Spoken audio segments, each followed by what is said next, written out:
and good evening. I am Sam, and you are listening to Literacy, where, in theory, tonight, if I crack on with it and get to it soon, we should be finishing Kidnapped by Louis Stevenson. So I just turn my gain up a bit because I look a little bit quiet. You know what?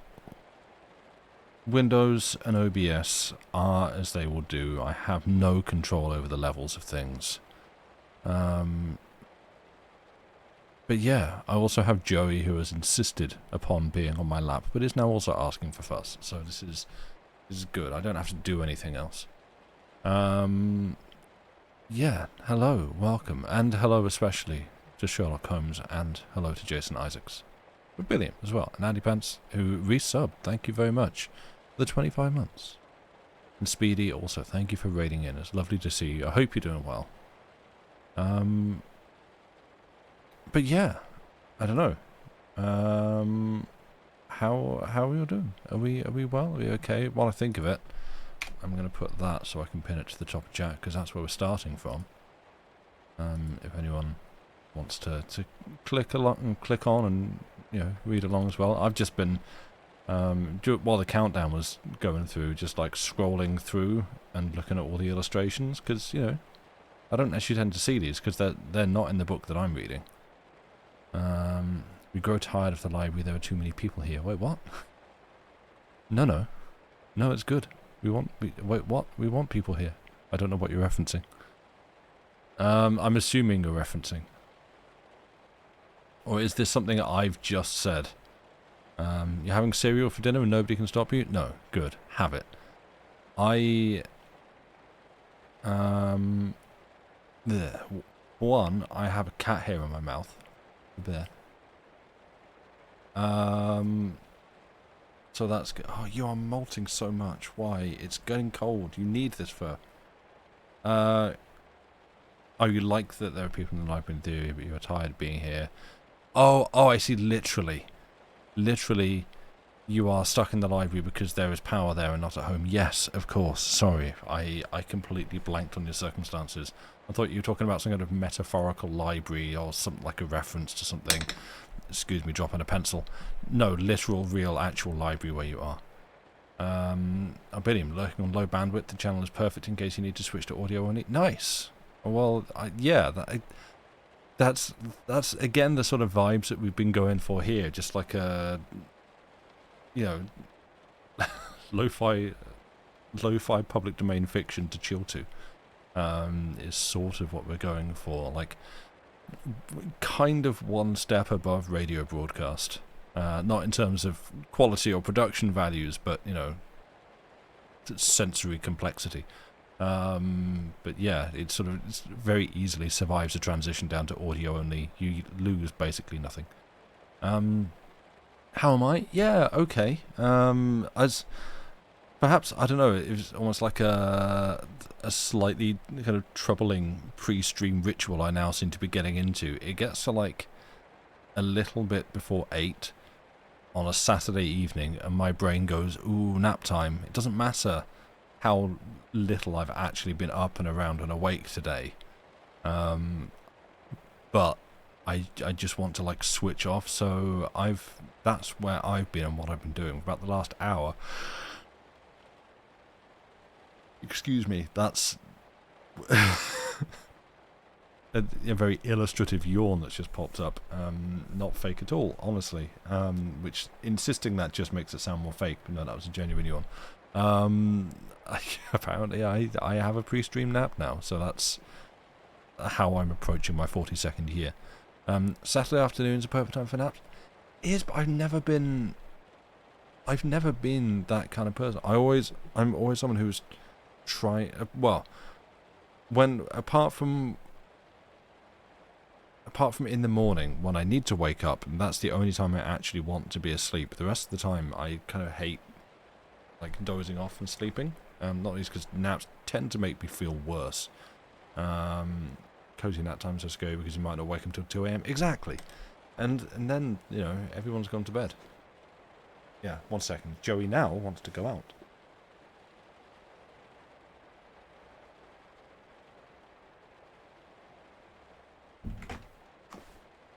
Okay, start your timers now. 3 minutes is my guess. Um, but yeah, right. Hello. How are we doing? We have, like, I don't know. I almost feel like we could just crack on with the story. You had a nap today. It was nice. I'm good. I mean, I guess welcome to Nap Club. Cozy blankets over there. With Perola saying about having like cereal for dinner, which is perfectly valid. That has reminded me that as it is now getting cold, and I think perhaps inspired partly by reading this, I did pick up a large bag of porridge oats the other day, which frankly I could kind of go for this evening. Like, just bung some of those in some milk, heat that all up, just stick more brown sugar than I was allowed to put in there as a child, and have myself some porridge this evening. That sounds like a good time to me. But obviously I've got to read a book first, so I can't do that yet. Maybe I'll have some, like, 11:30 porridge. Who knows? The cold, bad weather in this book is distressing. Yeah, it's kind of funny that it's like, well, like the parts we'll be covering tonight, even like specifically name check the months and the season in which it takes place. It's like, so this all happened in June, and it's now August, so it's like high summer. It's like, yes. And what's the weather been like? Miserable, cold, rainy. Porridge before midnight, wild times. I know, let it rip. It's all going off here. Yeah. So, but yeah, no, I do find that kind of funny. It's just like, oh, it's so cold and rainy and miserable, but it's also seasonally appropriate for what's coming, for what we've got here going on at the moment. But yeah, oh, Erin, you stacking up the credits for Citizen Sleeper. Nice. It's a good game. I again highly recommend it. Been enjoying playing through it again. Apparently managed to influence at least 2 people into picking it up and sort of replaying it. So doing my part for the good games.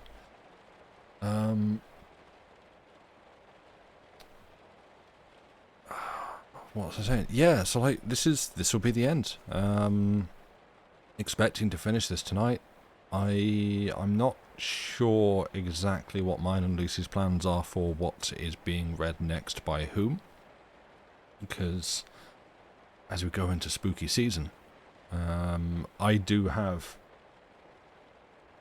Do I? I was going to say at least, off the top of my head, I've got like certainly one good book for the spooky season, which if I were to do another novel, is what I would read. But I don't know. She might want to do some short stories. She might want to pick up the book, like the full book herself. So we'll have a see and we'll have a chat.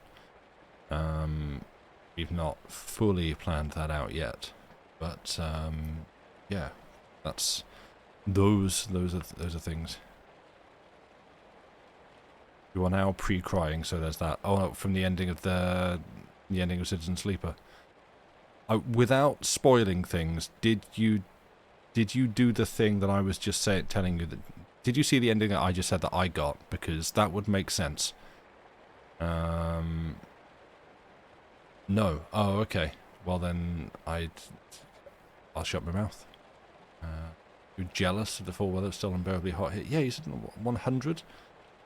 How is your water not boiling? I don't do Fahrenheit. I don't know. Also, yeah, there's a link to a puzzle if anyone would like to click along and do a puzzle. You're welcome to do. But, you know what? We've got a fair bit of story to get through. I don't expect this to run on. There's like a couple more pages than I would ordinarily read, or intend to read in the length of a stream.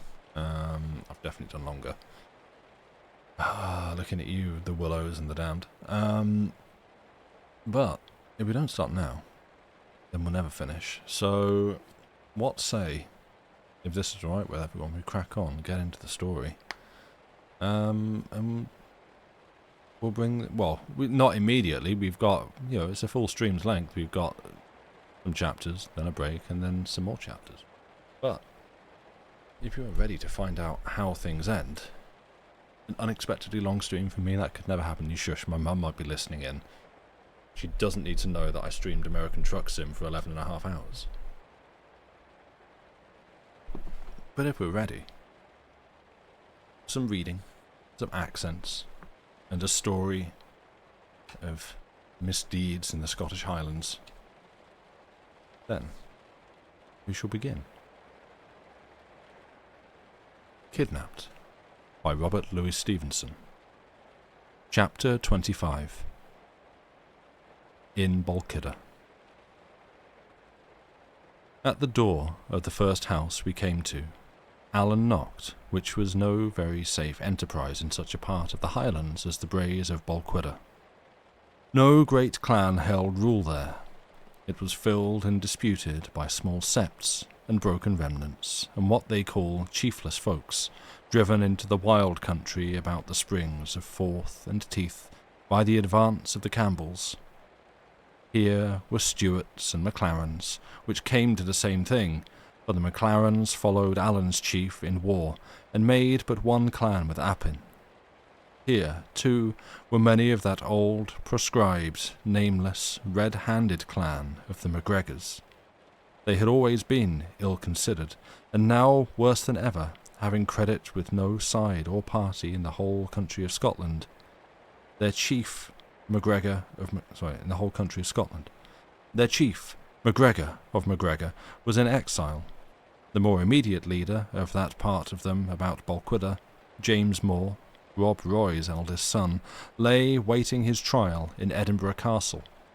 They were in ill blood with Highlander and Lowlander, with the Grahams, the MacLarens, and the Stuarts, and Alan, who took up the quarrel of any friend, however distant, was extremely wishful to avoid them. Chance served us very well, for it was a household of MacLarens that we found, where Alan was not only welcome for his name's sake, but known by reputation. Here, then, I was got to bed without delay, and a doctor fetched, who found me in a sorry plight.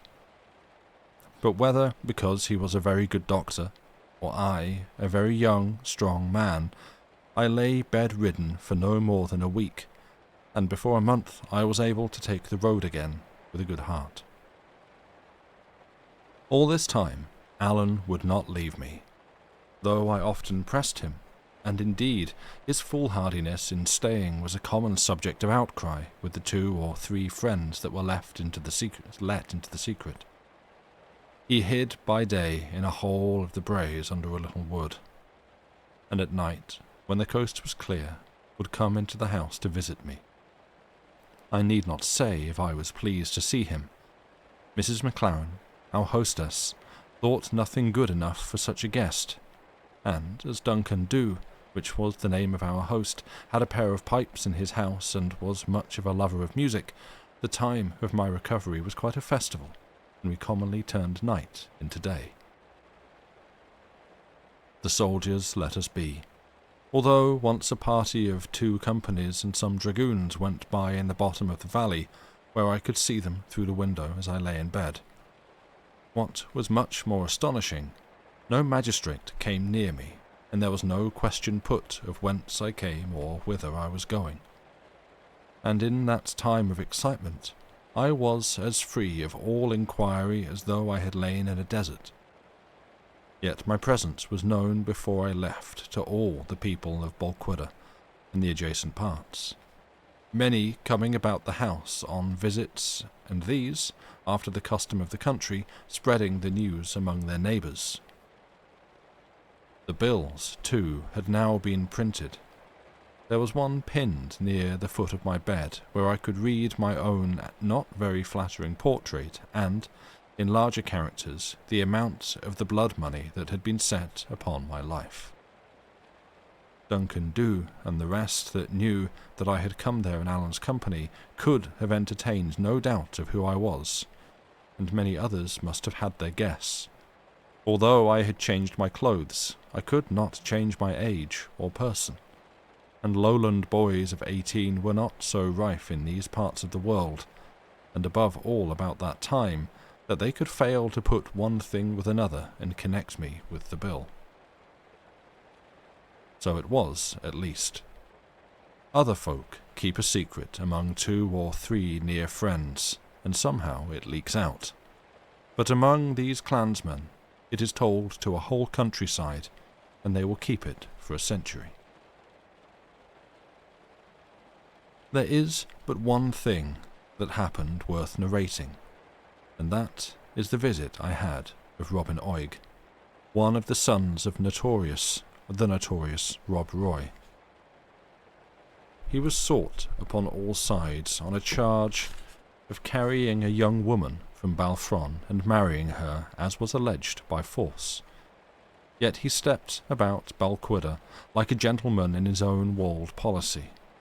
It was he who has shot James MacLaren at the plough-stilts, a quarrel never satisfied. Yet he walked into the house of his blood enemies as a rider might into a public inn. Duncan had time to pass me word of who it was, and we looked at one another in concern. You should understand, it was then close upon the time of Alan's coming. The two were little likely to agree, and yet if we sent word or sought to make a signal, it was sure to arouse suspicion in a man under so dark a cloud as the MacGregor. He came in with a great show of civility, but like a man among inferiors, took off his bonnet to Mrs. MacLaren, but clapped it on his head again to speak to Duncan, and having thus set himself, as he would have thought, in a proper light, came to my bedside and bowed. "I'm given to know, sir," says he, "that your name is Balfour." "They call me David Balfour," said I. "At your service." "I would give ye my name in return, sir," he replied, "but it's one somewhat blown upon of late days, and it'll perhaps suffice if I tell you that I'm own brother to James Moore Drummond, or MacGregor, of whom you will scarce fail to hear." "No, sir," said I, a little alarmed. "Nor yet of your father, MacGregor Campbell." And I sat up and bowed in bed, for I thought best to compliment him, in case he was proud of having had an outlaw to his father. He bowed in return. "But what I am come to say, sir," he went on, "is this. In the year 45, my brother raised a part of the Gregara, and marched 6 companies to strike a stroke for the good side, and the surgeon that marched with our clan and cured my brother's leg when it was broken in the brush at Prestonpans was a gentleman of the same name precisely as yourself. He was brother of Balfour of Bath, and if you are in any reasonable degree of nearness to one of that gentleman's kin, I've come to put myself and my people at your command. You are to remember that I knew no more of my descent than any cadger's dog. My uncle, to be sure, had prated of some of our high connections, but nothing to the present purpose, and there was nothing left me but that bitter disgrace of owning that I could not tell. Robin told me shortly he was sorry he had put himself about, turned his back upon me without a sign of salutation, and as he went towards the door, I could hear him telling Duncan that I was only some kinless loon that doesn't know his own father. Angry as I was at these words, and ashamed of my own ignorance, I could scarce keep from smiling that a man who was under the lash of the law, and was indeed hanged some 3 years later, should be so nice as to the descent of his acquaintances. Just in the door, he met Alan coming in, and the two drew back and looked at each other like strange dogs. They were neither of them big men, but they seemed fairly to swell out with pride. Each wore a sword, and by a movement of his haunch thrust clear the hilt of it so that it might be the more readily grasped and the blade drawn. "Master Stewart, I'm thinking," says Robin. "Troth, Mr. MacGregor, that's not anything to be ashamed of," answered Alan.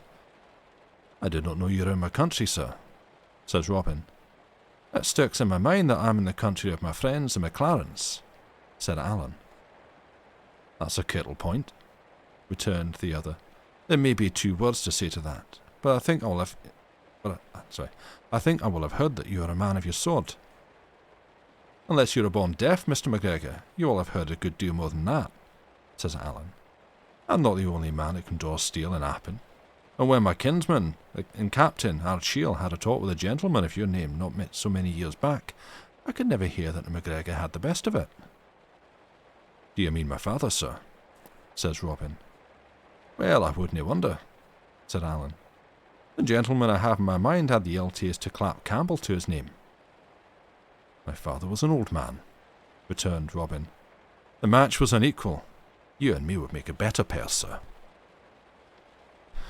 I was thinking that, said Alan. I was half out of bed, and Duncan had been hanging at the elbow of these fighting cocks, ready to intervene upon the least occasion. But when that word was uttered, it was a case of now or never, and Duncan, with something of a white face to be sure, thrust himself between. Gentlemen, said he, I would have been thinking of a very different matter whatever. Here are my pipes, and here are you 2 gentlemen who are both acclaimed pipers. It's an old dispute which one of you is the best. It would be a broad chance to settle it. Why, sir, said Alan, still addressing Robin, from whom, indeed, he had not so much as shifted his eyes, nor yet Robin from him. Why, sir, says Alan, I think I will have heard some sir of the sort. Have ye music, as folks say? Are ye a bit of a piper? I can pipe like a MacCrimmon, cries Robin. And that is a very bold word, quoth Alan. I have made bolder words good before now, returned Robin, and that against better adversaries. That is easy to say that, says Alan.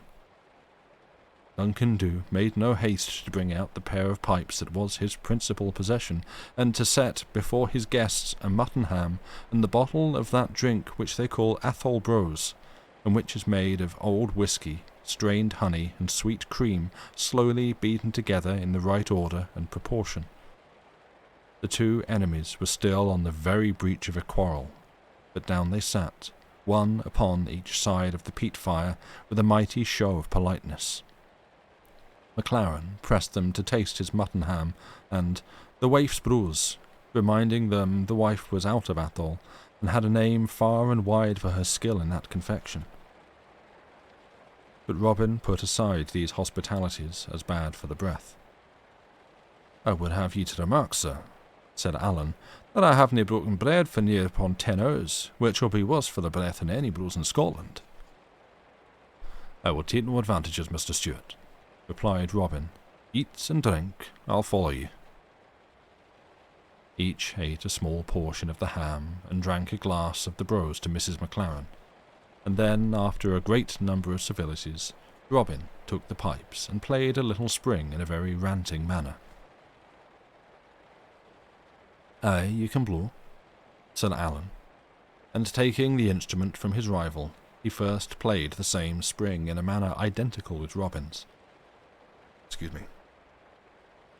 And then wandered into variations, which, as he went on, he decorated with a perfect flight of grace notes such as pipers love, and call the warblers.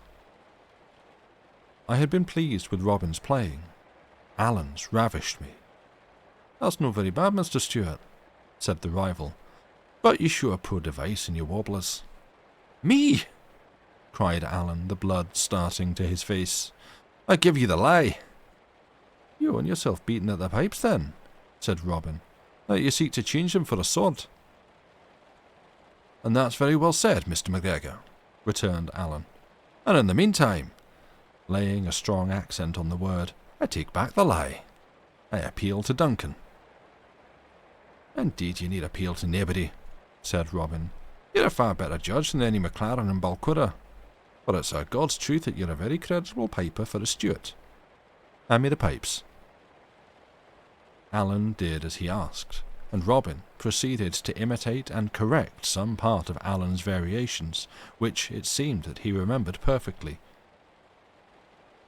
"Aye, have the music," said Alan gloomily. "And no be the judge yourself, Mr. Stewart," said Robin, and taking up the variations from the beginning, he worked them throughout to so new a purpose, with such ingenuity and sentiment, and with so odd a fancy and so quick a knack in the grace notes, that I was amazed to hear him. As for Alan, his face grew dark and hot, and he sat and gnawed his fingers like a man under some deep affront. "Enough!" he cried. "You can blow the pipes. Make the most of that." And he made as if to rise. But Robin only held out his hand as if to ask for silence, and struck into the slow measure of a pibroch. It was a fine piece of music in itself, and nobly played, but it seems, besides, it was a piece peculiar to the Appin Stewarts and a chief favourite with Alan. The first notes were scarce out, before there came a change in his face. When the time quickened, he seemed to grow restless in his seat, and long before that piece was at an end, the last signs of his anger died from him, and he had no thought but for the music. "Robin Oig," he said, when it was done, "you're a great piper, and I'm no fit to blow in the same kingdom with you. Body of me, you have more music in your sporran than I have in my head. And though it still sticks in my mind that I could maybe show you another of it with the cold steel, I warn you beforehand, it'll be no fair. I would put you against my heart to haggle excuse me. That would go against my heart to haggle a man that can blow the pipes as you can." Thereupon the quarrel was made up. All night long the brose was going, and the pipes changing hands, and the day had come pretty bright, and the three men were none the better for what they had been taking, before Robin as much as thought upon the road. It was the last I saw of him, for I was in the Low Countries at the University of Leyden when he stood his trial and was hanged in the grass market. And I have told this at so great length, partly because it was the last incident of any note that befell me on the wrong side of the Highland line, and partly because, as the man came to be hanged, it's in a manner history. Chapter 26. End of the flight. We pass the 4th.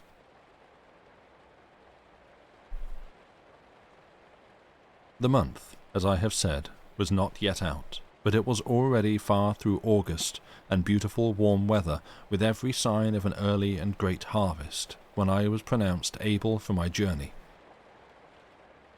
Our money was now run to so low an ebb that we must think first of all on speed, for if we came not soon to Mr. Rankilo's, or if when we came there he should fail to help me, we must surely starve. In Alan's view, besides, the hunt must have now greatly slackened, and the line of the Forth and even Stirling Bridge, which is the main pass over that river, would be watched with little interest. "That's the chief principle in military affairs," said he, "to go where ye least expected. Forth is our trouble. Ye ken the saying, Forth bridles the wild Highlandman. Well, if we seek to creep round about the head of that river and come down by Kippen or Balfron, it's just precisely there that they'll be looking to lay hands on us. But if we stave on straight to the old brig of Stirling, I'll lay my sword they'll let us pass unchallenged." The first night, accordingly, we pushed to the house of a McLaren in Strathire, a friend of Duncan's, where we slept the 21st of the month, and whence we set forth again about the fall of night to make another easy stage. The 22nd, we lay in a heather bush on a hillside in Uamvar, within view of a herd of deer, the happiest 10 hours of sleep in a fine, breathing sunshine and on bone-dry ground that I have ever tasted. That night we struck Allan Water and followed it down, and coming to the edge of the hills saw the whole Carse of Stirling underfoot, as flat as a pancake, with the town and castle on a hill in the midst of it, and the moon shining on the links of Forth. "No," said Alan, I kenna if you care, but you're in your own land. We passed the Highland line in the first hour, and now if we could but pass yon crooked water, we might cast our bonnets in the air. In Allan Water, near by where it falls into the Forth, we found a little sandy islet, overgrown with burdock, butterbur, and the like low plants, that would just cover us if we lay flat. Here it was we made our camp, within plain view of Stirling Castle, whence we could hear the drums beat as some part of the garrison paraded. Shearers worked all day in a field on one side of the river, and we could hear the stones going on the hooks, and the voices, and even the words of the men talking. It behoved to lie close and keep silent. But the sand of the little isle was sun-warm. The green plants gave us shelter for our heads. We had food and drink in plenty, and to crown all, we were within sight of safety. As soon as the shearers quit their work and the dusk began to fall,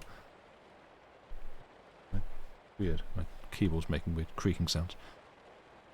As soon as the shearers quit their work and the dusk began to fall, we waded ashore and struck for the bridge of Stirling, keeping to the fields and under the field fences.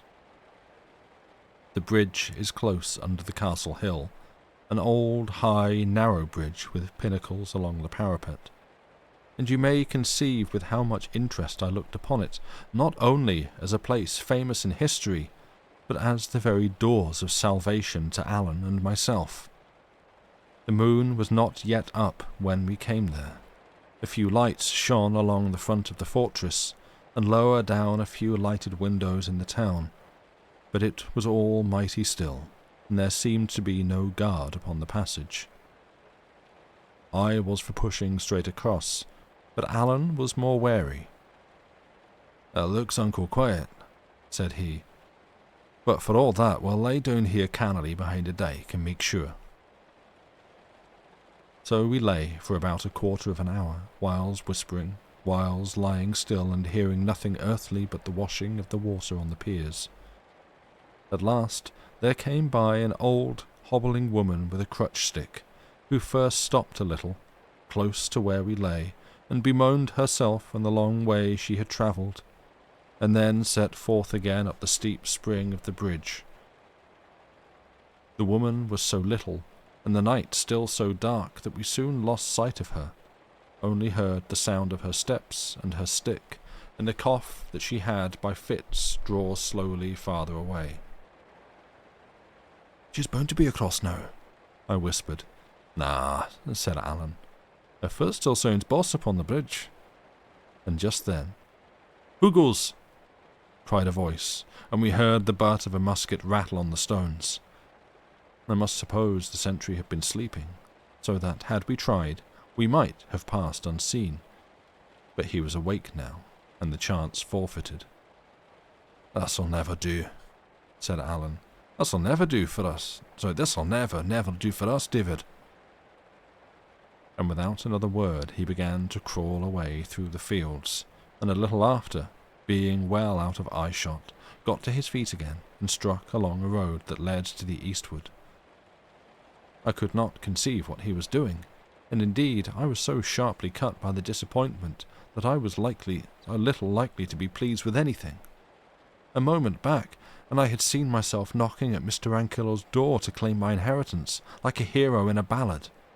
And here was I, back again, a wandering, hunted blackguard, on the wrong side of Forth. "Well?" said I. "Well," said Allan, "what would you have? They're none such fools as I took them for. We still have the Forth to pass, David. Weary falls the rains that fed in the hillsides that guided it." "And why go east?" said I. "Oh, just upon the chance," said he. "If we can't pass the river, we'll have to see what we can do for the Firth. There are fords upon the river and none upon the Firth," said I. "To be sure there are fords, and a bridge forby," quoth Allan, "and of what service when they are watched?" "Well," said I, "but a river can be swum." "By them that have the skill of it," returned he, but I have yet to hear that either you or me is much of a hand at that exercise, and for my own part, I swim like a stone. I'm not up to you in talking back, Alan, I said, but I can see we're making bad worse. If it's hard to pass a river, it stands to be reason it must be worse to pass a sea. But there's such a thing as a boat, says Alan, or I'm the more deceived. Aye, and such a thing as money, says I. But for us that have neither one nor other, they might as well have not have been invented. You think so? Said Alan. I do that, said I. David, says he, you're a man of small invention and less faith. Well, let me set my wits up on the hone, and if I canna beg, borrow, nor yet steal a boat, I'll make one. I think I see, said I. And what's more than that? And what's more than all that? If you pass a bridge, it can tell no tales, but if we pass the firth, there's the boat on the wrong side. Somebody must have brought it. The countryside will be all in a biz. Man, cried Alan, if I make a boat, I'll make a body to take it back. So leave me with no more of your nonsense, but walk. But that's what you've got to do, and let Alan think for you. All night, then, we walked through the north side of the Carse under the high line of the Ochil Mountains, and by Alloa and Clackmannan and Culross, all of which we avoided. And about 10 in the morning, mighty hungry and tired, came to the little clachan of Limekilns. This is a place that sits near in by the waterside, and looks across the Hope to the town of the Queensferry. Smoke went up from both of these, and from other villages and farms upon all hands. The fields were being reaped, 2 ships lay anchored, and boats were coming and going on the Hope. It was altogether a right pleasant sight to me, and I could not take my fill of gazing at these comfortable, green, cultivated hills, and the busy people both of the field and sea. For all that, there was Mr. Ankylor's house on the south shore, where I had no doubt wealth awaited me, and here was I upon the north, clad in poor enough attire of an outlandish fashion, with 3 silver shillings left to me of all my fortune, a price set upon my head, and an outlawed man for my sole company. Oh, Alan, said I, to think of it. Over there's all that heart could want waiting me, and the birds go over, and the boats go over, all that please can go, but just me only. Oh, man, but it's a heartbreak. In Limekilns we entered a small change house, which we only knew to be public by the wand over the door, and bought some bread and cheese from a good-looking lass that was the servant. This we carried with us in a bundle, meaning to sit and eat in a bush of wood on the sea-shore that we saw some 3rd part of a mile in front. As we went, I kept looking across the water and sighing to myself, and though I took no heed of it, Alan had fallen into a muse. At last he stopped in the way. Did you take heed of the lass we bought this off? Says he, tapping on the bread and cheese. To be sure, said I, and a bonny lass she was. You thought that? Cries he. Man, David, that's good news. In the name of all that's wonderful, why so? Says I. What good can that do? Well, said Alan, with one of his droll looks, I was rather in hopes it would maybe get us that boat. If it were the other way about, I would be liker it, said I. That's all that you can, you see, said Alan. I don't want the lass to fall in love with you. I want her to be sorry for you, David. To which end, there is no manner of need that she should take you for a beauty. Let me see, looking me curiously over. I wish you were a wee thing paler, but apart from that you'll do fine for my purpose. You have a fine hang-dog, rag and tatter, clapper-maclaw kind of look to you, as if you had stolen the coat from a potato bogle. Come, right about and back to the change house for that boat of ours. I followed him, laughing. David Balfour, said he, you're a very funny gentleman by your way of it, and this is a very funny employ for you, no doubt. For all that, if you have any affection for my neck, to say nothing of your own, you will perhaps be kind enough to take this matter responsibly. I'm going to do a bit of play acting, the bottom ground of which is just exactly as serious as the gallows for the pair of us. So bear it, if you please, in mind, and conduct yourself according. Well, well, said I, have it as you will. As we got near the clachan, he made me take his arm and hang upon it like one almost helpless with weariness, and by the time he pushed open the change-house door, he seemed to be half carrying me.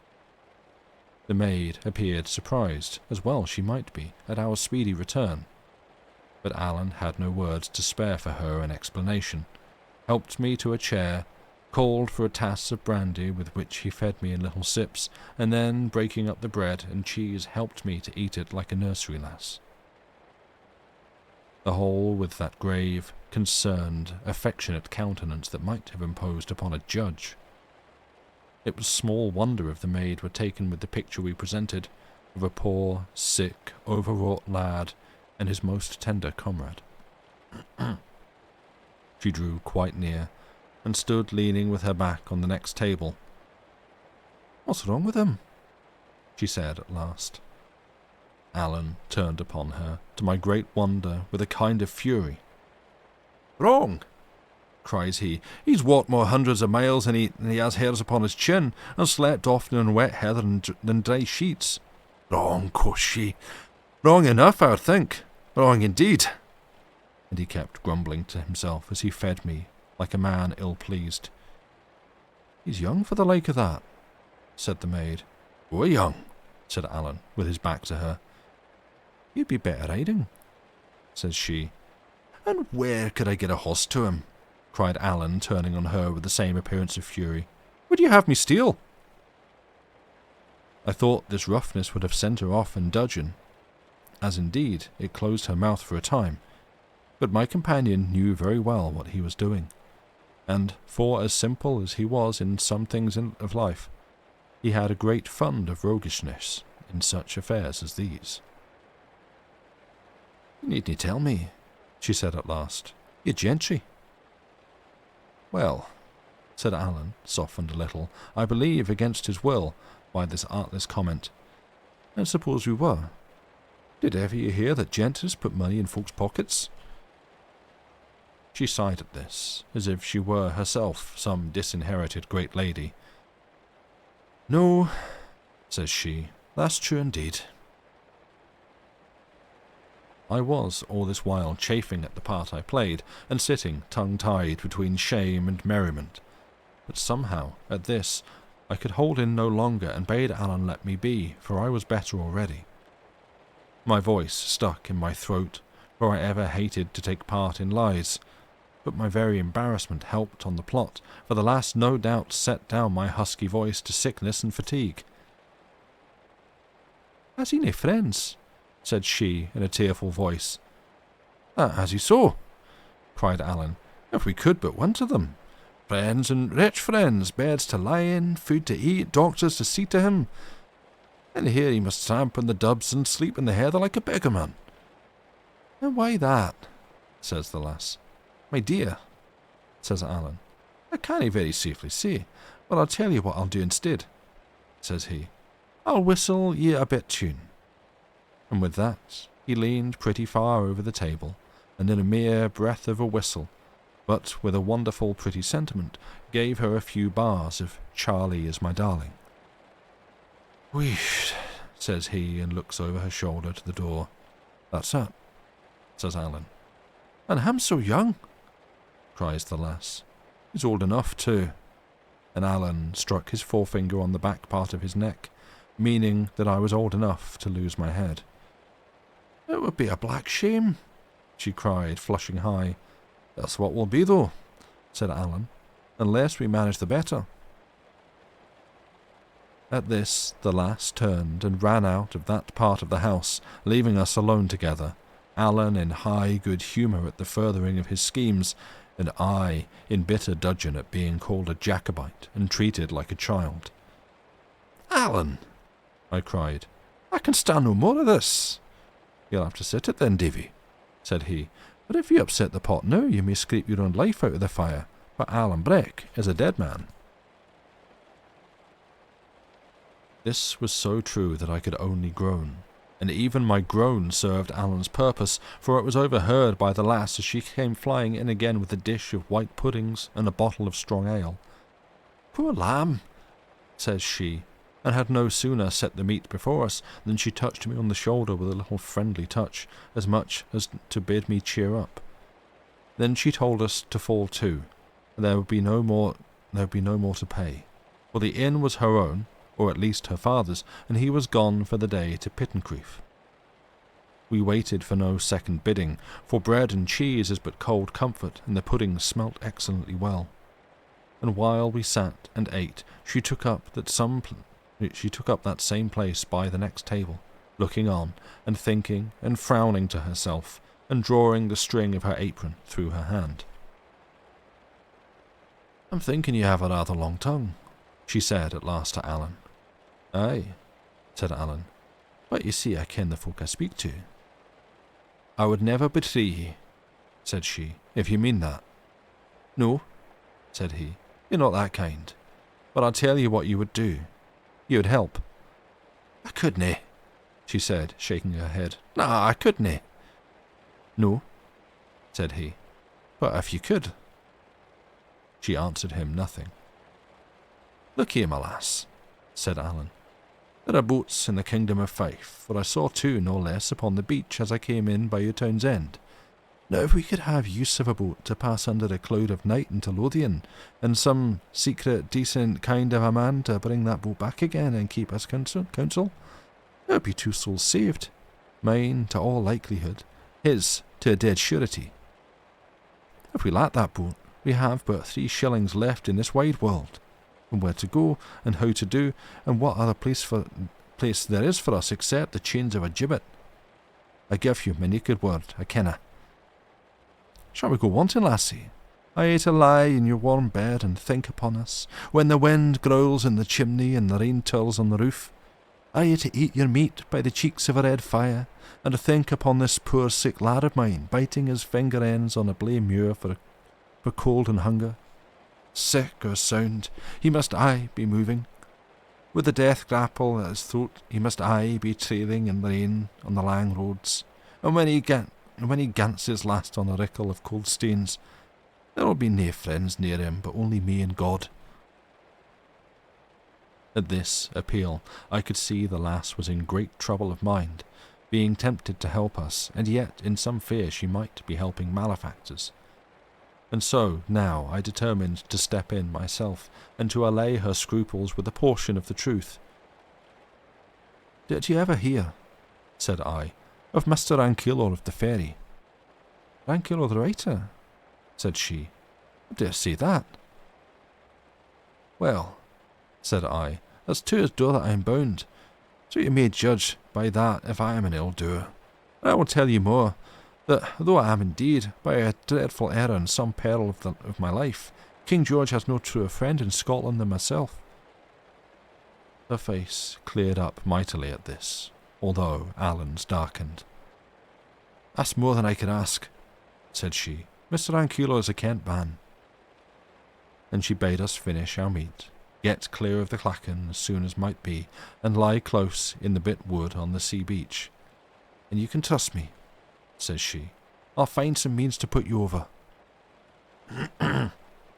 At this we waited for no more, but shook hands with her upon the bargain, made short work of the puddings, and set forth again from Limekilns as far as to the wood.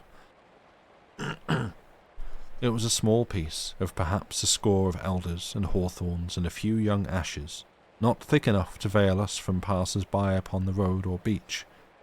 Here we must lie, however, making the best of the brave, warm weather and the good hopes we now had of a deliverance, and planning more particularly what remained for us to do.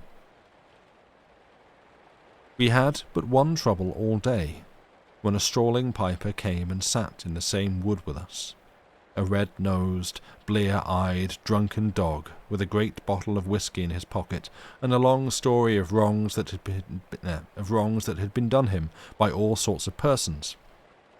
from the Lord President of the Court of Session who had denied him justice, down to the bailies of Inverkeithing who had given him more of it than he desired.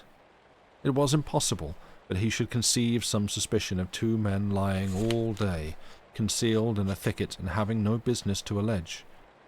As long as he stayed there, he kept us in hot water with prying questions, and after he was gone, as he was a man not very likely to hold his tongue, we were in greater impatience to be gone ourselves. The day came to an end with the same brightness. The night fell quiet and clear. Lights came out in houses and hamlets, and then, one after another, began to be put out. But it was past 11, and we were long since strangely tortured with anxieties before we heard the grinding of oars upon the rowing pins. At that, we looked out and saw the lass herself coming rowing to us in a boat.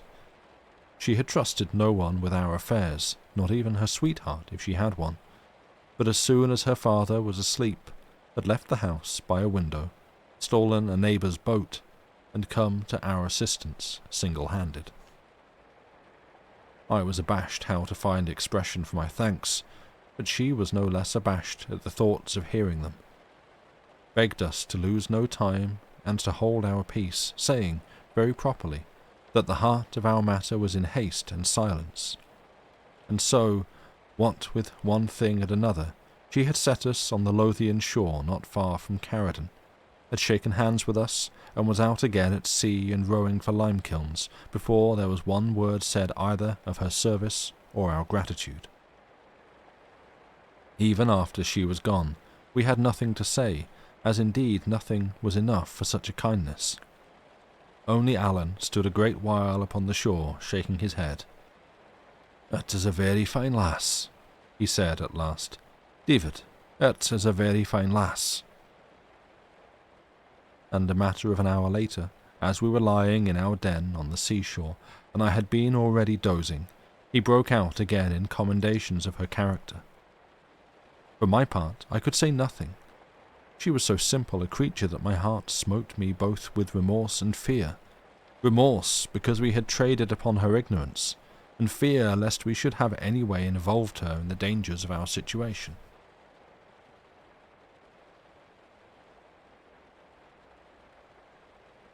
Oh, 1 second, I have a cat hair at the back of my throat. Also, hello Dave, welcome in with the raid. I'm just between chapters, so I thought I'd do that. Hi, welcome. Hope you had a good stream. Chapter 17. I come to see Mr. Ranculor. The next day, it was agreed that Alan should fend for himself till sunset, but as soon as it began to grow dark, he should lie in the fields by the roadside near to Newhalls and stir for naught until he heard me whistling. At first, I proposed I should give him for a signal the bonny house of Airlie, which was a favourite of mine, but he objected, as the piece was very commonly known. Any ploughman might whistle it by accident, and taught me instead a little fragment of a Highland air which has run in my head from that day to this, and will likely run in my head when I lie dying. Every time it comes to me, it takes me off to that last day of my uncertainty, with Alan sitting up in the bottom of the den, whistling and beating the measure with a finger, and the grey of the dawn coming on his face. I was in the long street of Queensferry before the sun was up. It was a fairly built burgh, the houses of good stone, many slated, the town hall not so fine, I thought, as that of Peebles, nor yet the street so noble, but, take it altogether, it put me to shame for my foul tatters. As the morning went on, and the fires began to be kindled and the windows to open, and the people to appear out of the houses, my concern and despondency grew ever blacker. I saw now that I had no grounds to stand upon, and no clear proof of my rights, nor so much as of my own identity. If I was all a bubble, I was indeed sorely cheated and left in a sore pass. Even if things were as I conceived, it would, in all likelihood, take time to establish my contentions.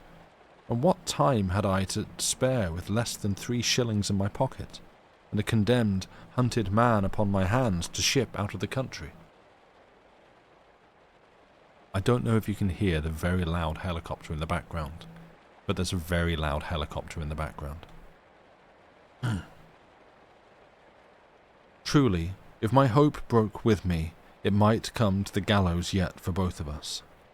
And as I continued to walk up and down, and saw people looking askance at me upon the street or out of windows, and nudging or speaking one to another with smiles, I began to take a fresh apprehension that it might be no easy matter even to come to speech of the lawyer, far less to convince him of my story.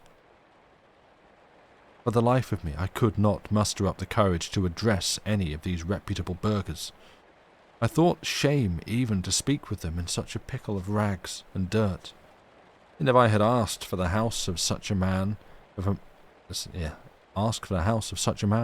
Rankill, I suppose they would have burst out laughing in my face. So I went up and down, and through the street, and down to the harbour side, like a dog that has lost its master, with a strange gnawing in my innards, and every now and then a movement of despair. It grew to be high day at last, perhaps 9 in the forenoon, and I was worn with these wanderings, and chanced to have stopped in front of a very good house on the landward side, a house with beautiful clear glass windows, flowering knots upon the sills, and the walls new harled, and a chase dog sitting yawning on the step like one that was at home. Well, I was even envying this dumb brute when the door fell open, and there issued forth a shrewd, ruddy, kindly consequential man in a well-powdered wig and spectacles. I was in such a plight that no one set eyes on me, but he looked at me again, and this gentleman, as it proved, was so struck with my poor appearance that he came straight up to me and asked me what I did. I told him I was come to the Queensferry on business, and taking heart of grace, asked him to direct me to the house of Mr. Rankill. "Why," said he, "that is his house that I have just come out of, and for a rather singular chance, I am that very man." "Then, sir," said I have to beg the favour of an interview." "I do not know your name," said he, "nor yet your face." "My name is David Balfour," said I. "David Balfour," he repeated, in rather a high tone, like one surprised. "And where have you come from, Mr. David Balfour?" he asked, looking me pretty dryly in the face. "I've come from a great many strange places, sir," said I, "but I think it would be as well to tell you where and how in a more private manner." He seemed to muse a while, holding his lip in his hand, and looked now at me and now upon the causeway of the street. "Yes," says he, "that will be the best, no doubt. That will be the best, no doubt."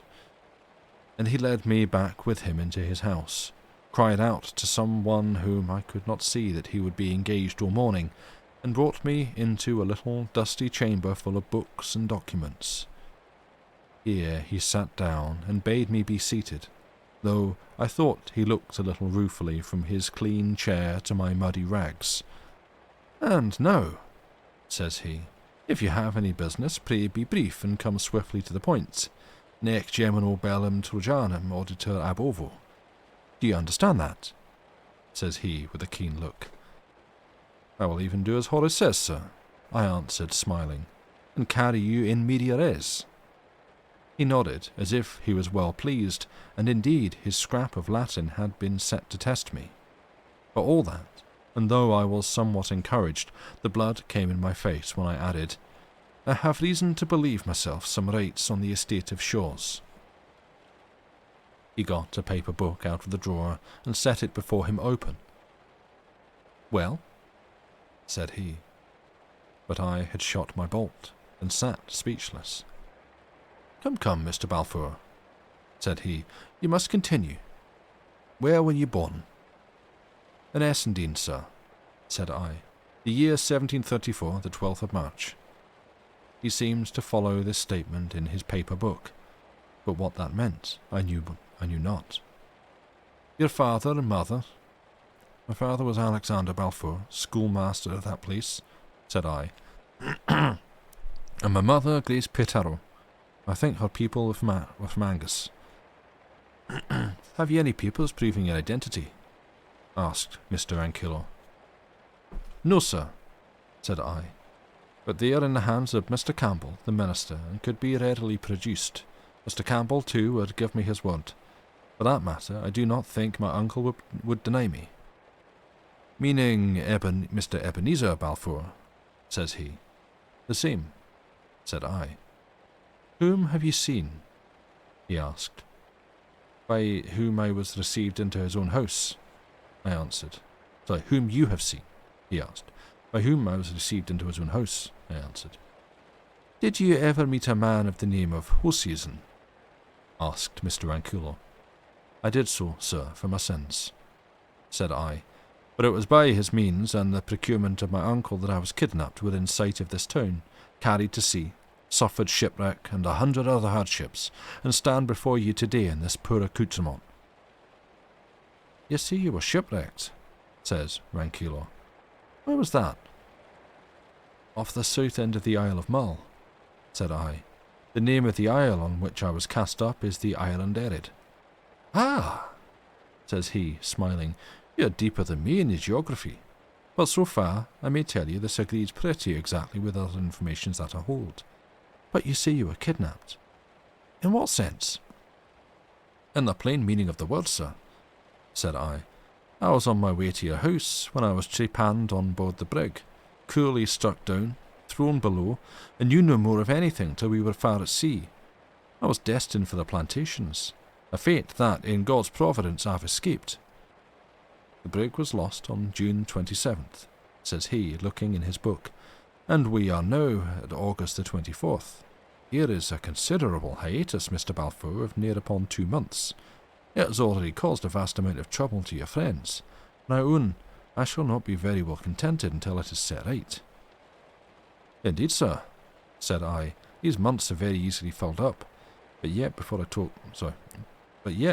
my story, I would be glad to know that I was talking to a friend. This is to argue in a circle, said the lawyer. I cannot be convinced till I have heard you.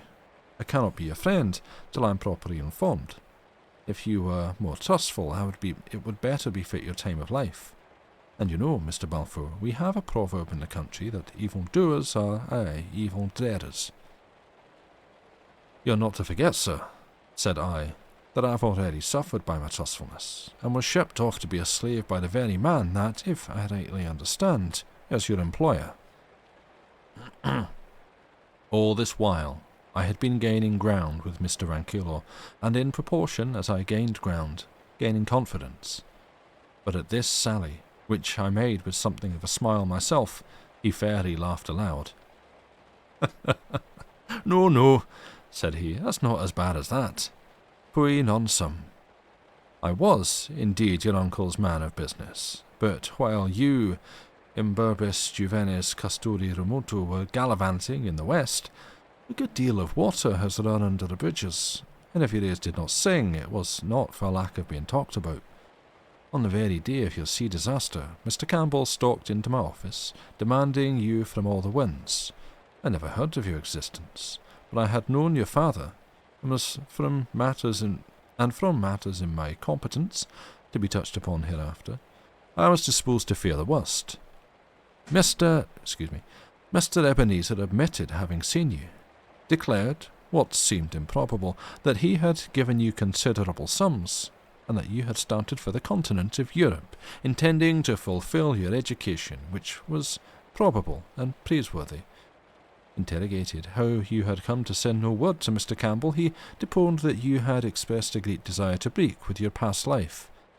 Further interrogated where you now were, protested ignorance, but believed you were in Leyden. That is a close sum of his replies. I'm not exactly sure that anyone believed him, continued Mr. Rankylo with a smile, and in particular he so much disrelished some expressions of mine that, in a word, he showed me to the door. We were then at a full stand, For whatever shrewd suspicions we might entertain, we had no shadow of probation.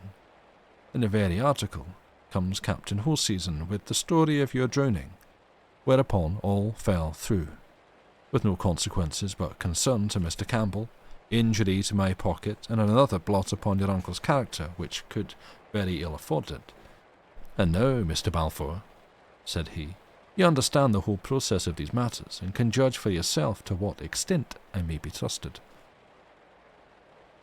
Indeed, he was more pedantic than I can represent him, and placed more scraps of Latin in his speech, but it was all uttered with a fine geniality of eye and manner which went far to conquer my distrust.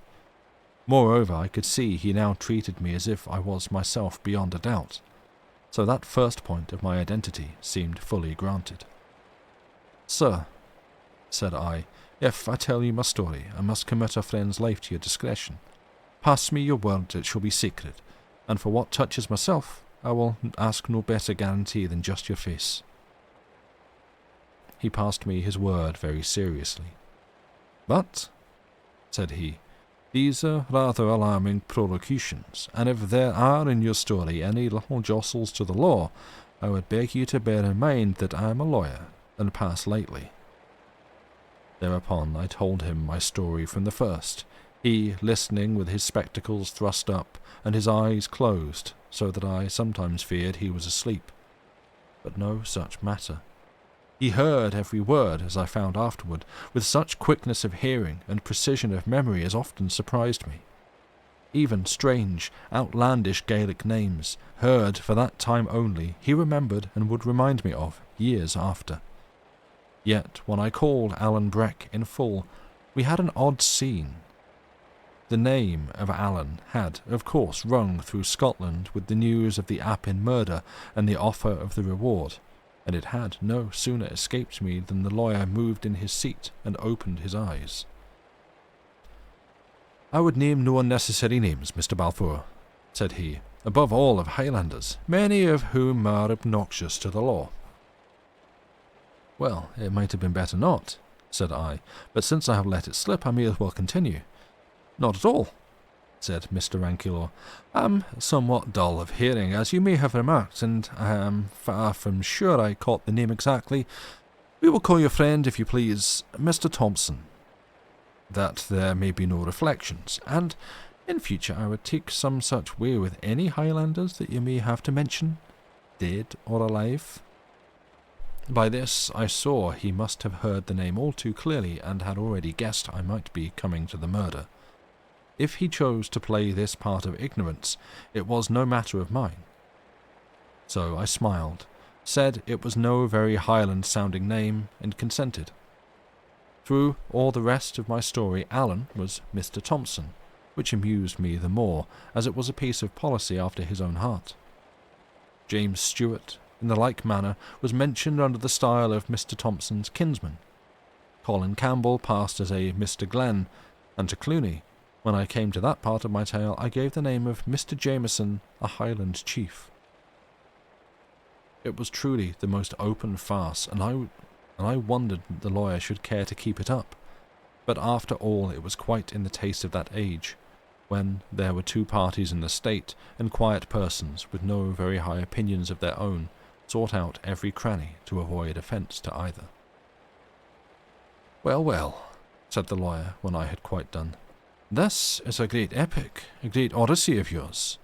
You must tell it, sir, in a sound Latinity when your scholarship is riper, or in English, if you please, though for my part I prefer the stronger tongue. You have ruled much. Where read your own terrace? What parish in Scotland, to make a homely translation, has not been filled with your wanderings? You have shown, besides, a singular aptitude for getting into false positions, and, yes, upon the whole, for behaving well in them. This Mr. Thompson seems to me a gentleman of some choice qualities, though perhaps a trifle bloody-minded. It would please me none the worse if, with all his merits, he were soused in the North Sea, for the man, Mr. David, is a sore embarrassment. But you are doubtless quite right to adhere to him. Indubitably, he adhered to you. It comes, we may say, he was your true companion. nor less, paribus curis vestigia figit. But I dare say you are both taken order thought upon the gallows. Well, well, these days are fortunately by, and I think, speaking humanly, that you are near the end of your troubles. As he thus moralized on my adventures, he looked upon me with so much humour and benignity that I could scarce contain my satisfaction. I had been so long wandering with lawless people, and making my bed upon the hills and under the bare sky, that to sit once more in a clean covered house, and to talk amicably with a gentleman in broadcloth, seemed mighty elevations. Even as I thought so, my eye fell on my unseemly tatters, and I was once more plunged in confusion. But the lawyer saw and understood me. He rose, called over the stair to lay another plate, for Mr. Balfour would stay to dinner, and led me into the bedroom in the upper part of the house. Here he set before me water and soap and a comb, and laid out some clothes that belonged to his son, and here, with another apposite tag, he left me to my toilet. And that is where we take a break. So, it's break time.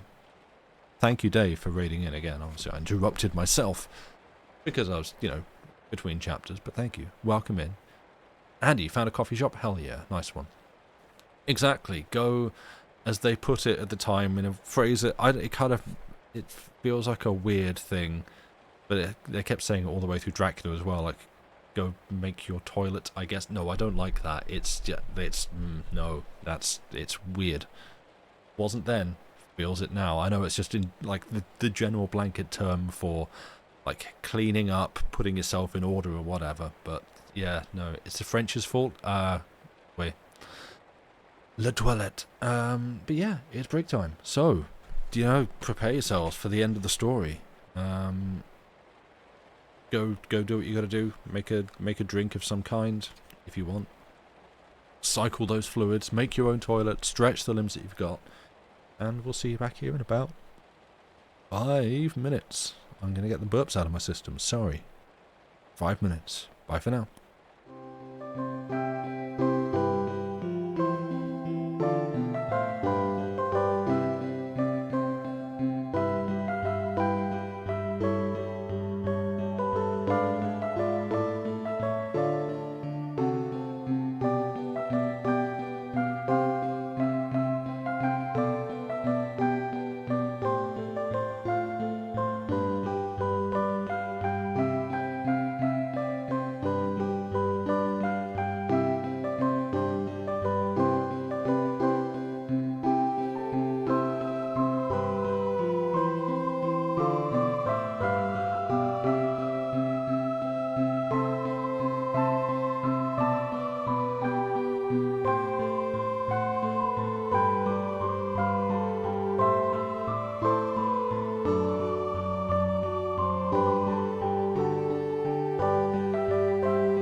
we're back. Hello, welcome back.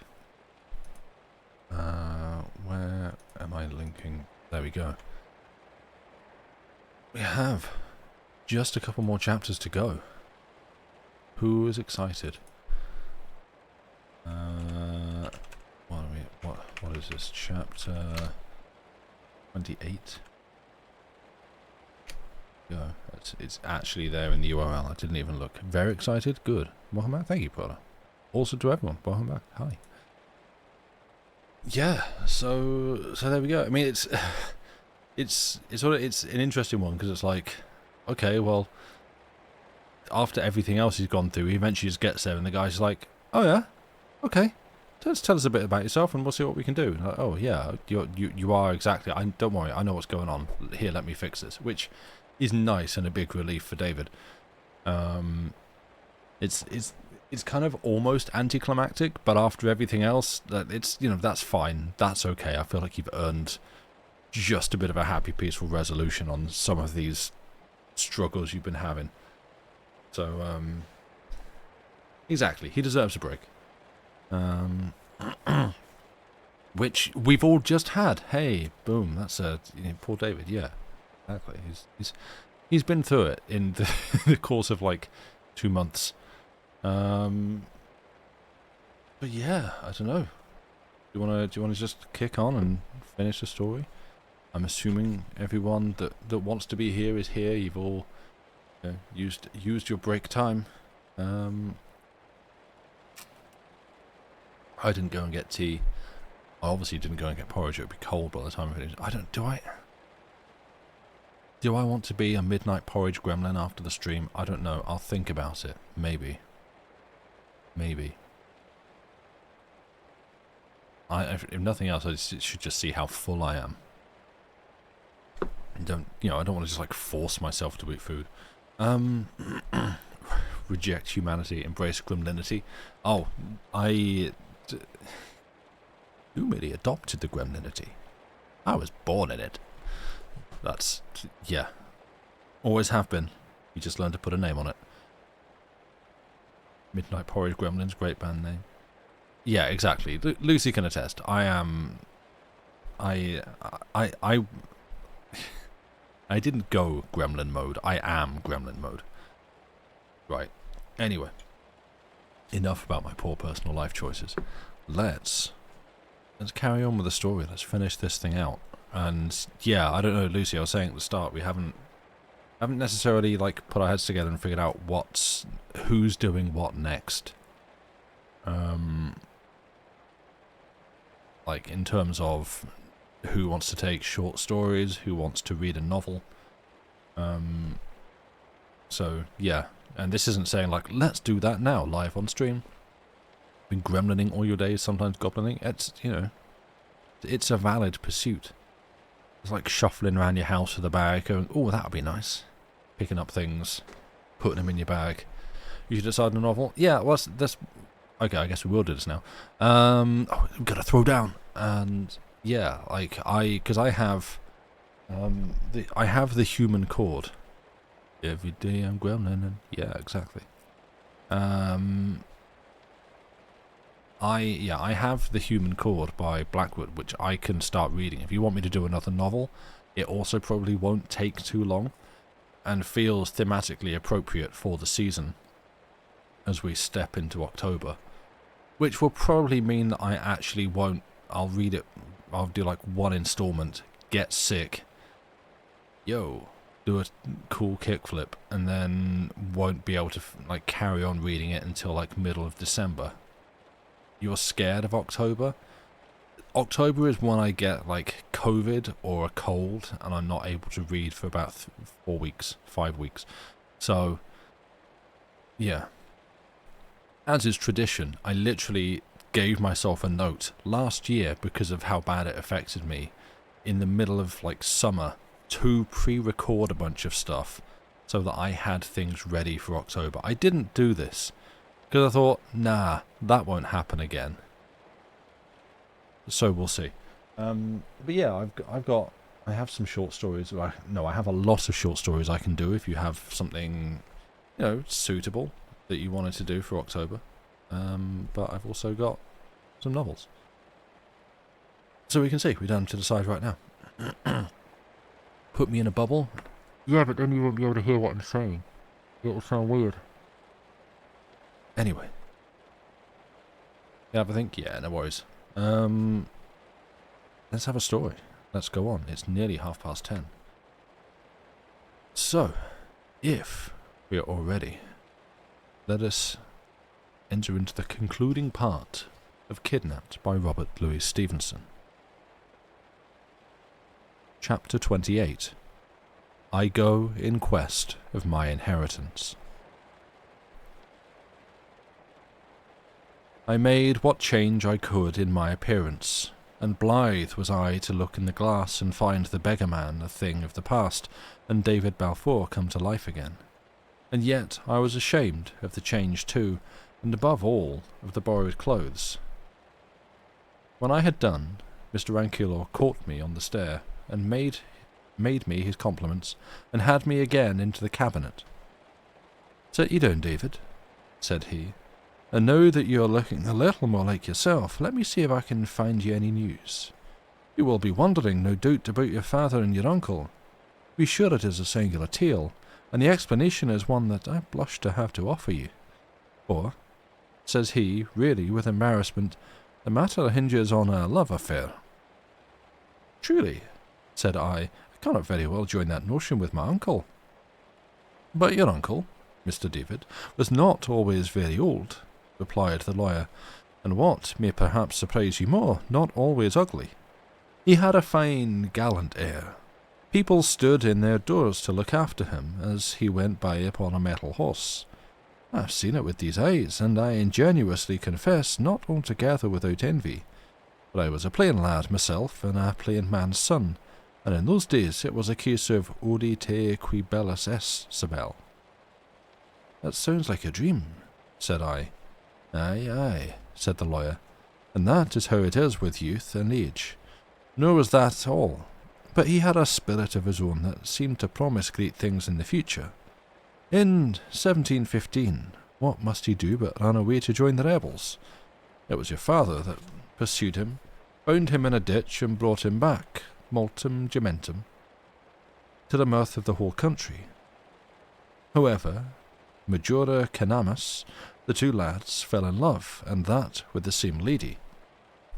Mr. Ebenezer, who was the admired and the beloved and the spoiled one, made, no doubt, mighty certain of the victory, and when he found he had deceived himself, screamed like a peacock. The whole country heard of it. Now he lay sick at home, with his silly family standing round the bed in tears. Now he rode from public house to public house, and shouted his sorrows to the lug of Tom, Dick, and Harry. Your father, Mr. David, was a kind gentleman, but he was weak, dolefully weak, took all this folly with a long countenance, and one day, by your leave, resigned the lady. She was no such fool, however. As from her you must inherit your excellent good sense, and she refused to be bandied from one to another. Both got upon their knees to her, and the upshot of the matter for that while was that she showed both of them the door.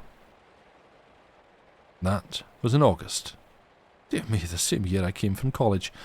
The scene must have been highly farcical. I thought, myself, it was a silly business, but I could not forget my father had a hand in it. Surely, sir, it had some note of tragedy, said I. Why, no, sir, not at all, returned the lawyer. A tragedy implies some ponderable matter in dispute, some dignus vindice nodus, and this piece of work was all about the petulance of a young ass that had been spoiled, and wanted nothing so much as to be tied up and soundly belted.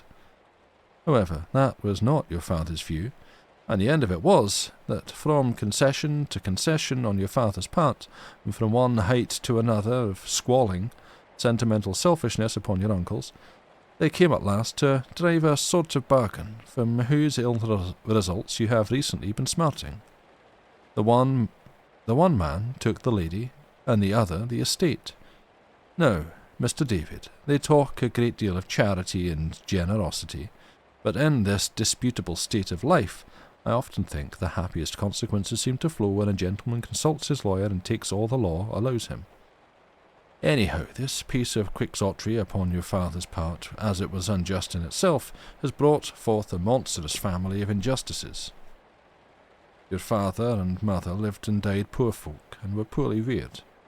So you were poorly reared. And in the meanwhile, what a time it has been for the tenants on the estate of Shaw's. And I might add, if it was a matter I cared much about, what a time for Mr. Ebenezer.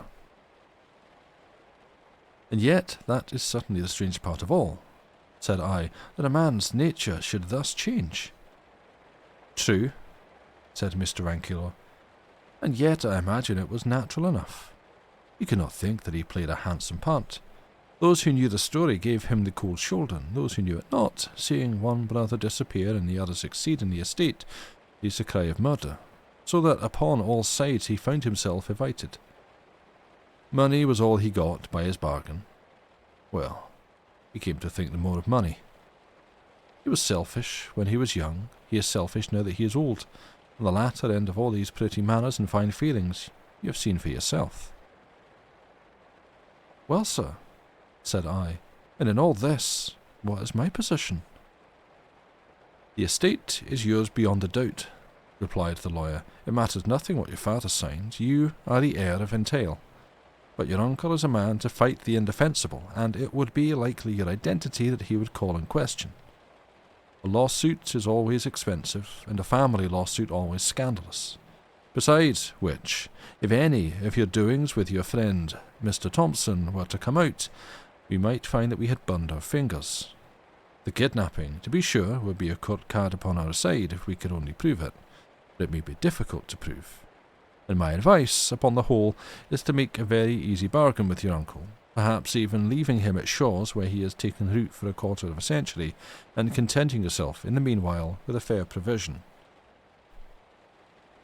I told him I was very willing to be easy, and that to carry familiar concerns before the public was a step from which I was naturally much averse. In the meantime, thinking to myself, I began to see the outlines of that scheme on which we afterwards acted. The great affair, I asked, was to bring home to him the kidnapping. Surely, said Mr. Rankilow, and if possible, out of court. But mark you here, David, we could no doubt find some men of the Covenant who would swear to your reclusion, but once they were in the box, we could no longer check their testimony, and some word of your friend Mr. Thompson must certainly crop out, which, from what you have let fall, I cannot think to be desirable. Well, sir, said I, here is my way of it, and I opened my plot to him. But this would seem to involve my meeting the man Thompson, says he, when I had done. I think so, indeed, sir, said I. Dear doctor, cries he, rubbing his brow. Dear doctor, no, Mr. David, I'm afraid your scheme is inadmissible. I say nothing against your friend Mr. Thompson, I know nothing against him, and if I did, mark this, Mr. David, it would be my duty to lay hands on him. Now, I put it to you, is it wise to meet? He may have matters to his charge, he may not have told you all.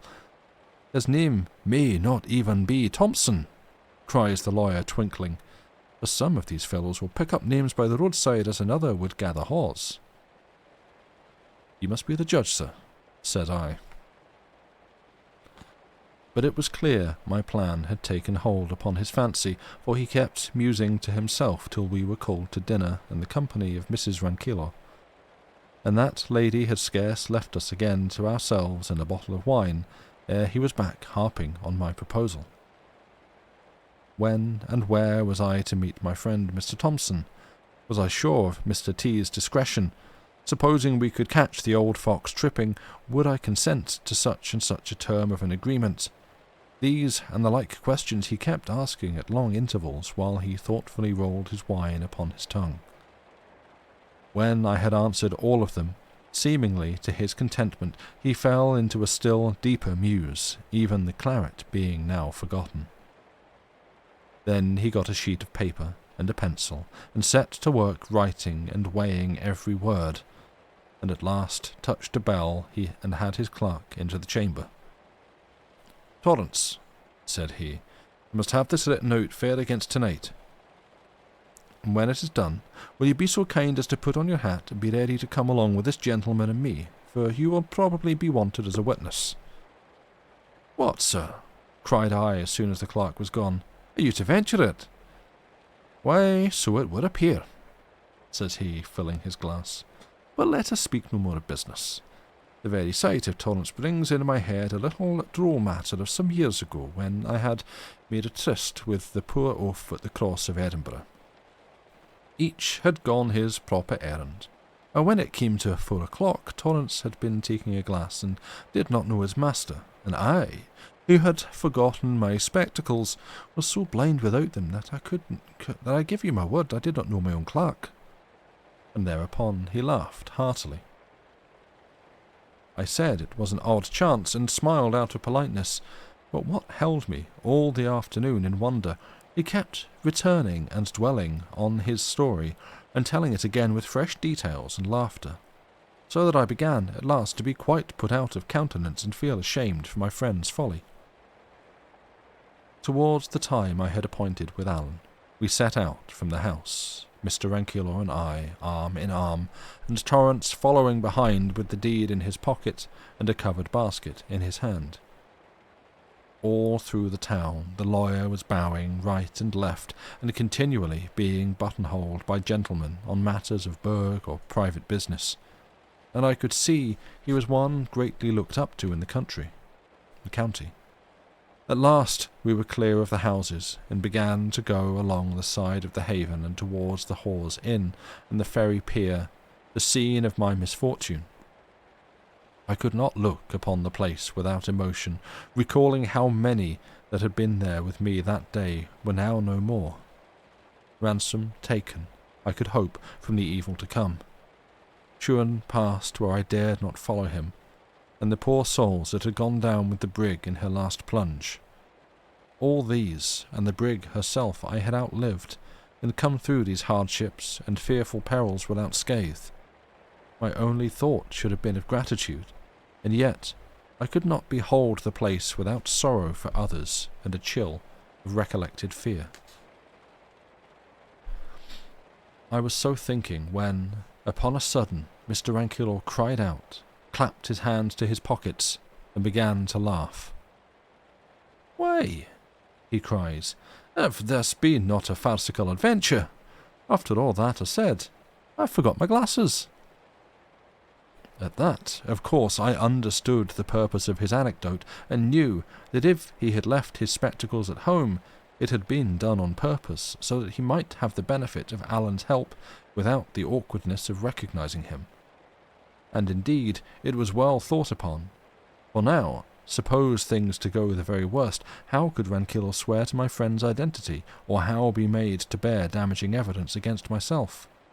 For all that, he had been a long while of finding out his want, and had spoken to and recognized a good few persons as we came through the town, and I had little doubt myself that he saw reasonably well. As soon as we were past the Hawes, where I recognized the landlord smoking his pipe in the door, and was amazed to see him look no older, Mr. Rankeillor changed the order of march, walking behind with Torrance, and sending me forward in the manner of a scout.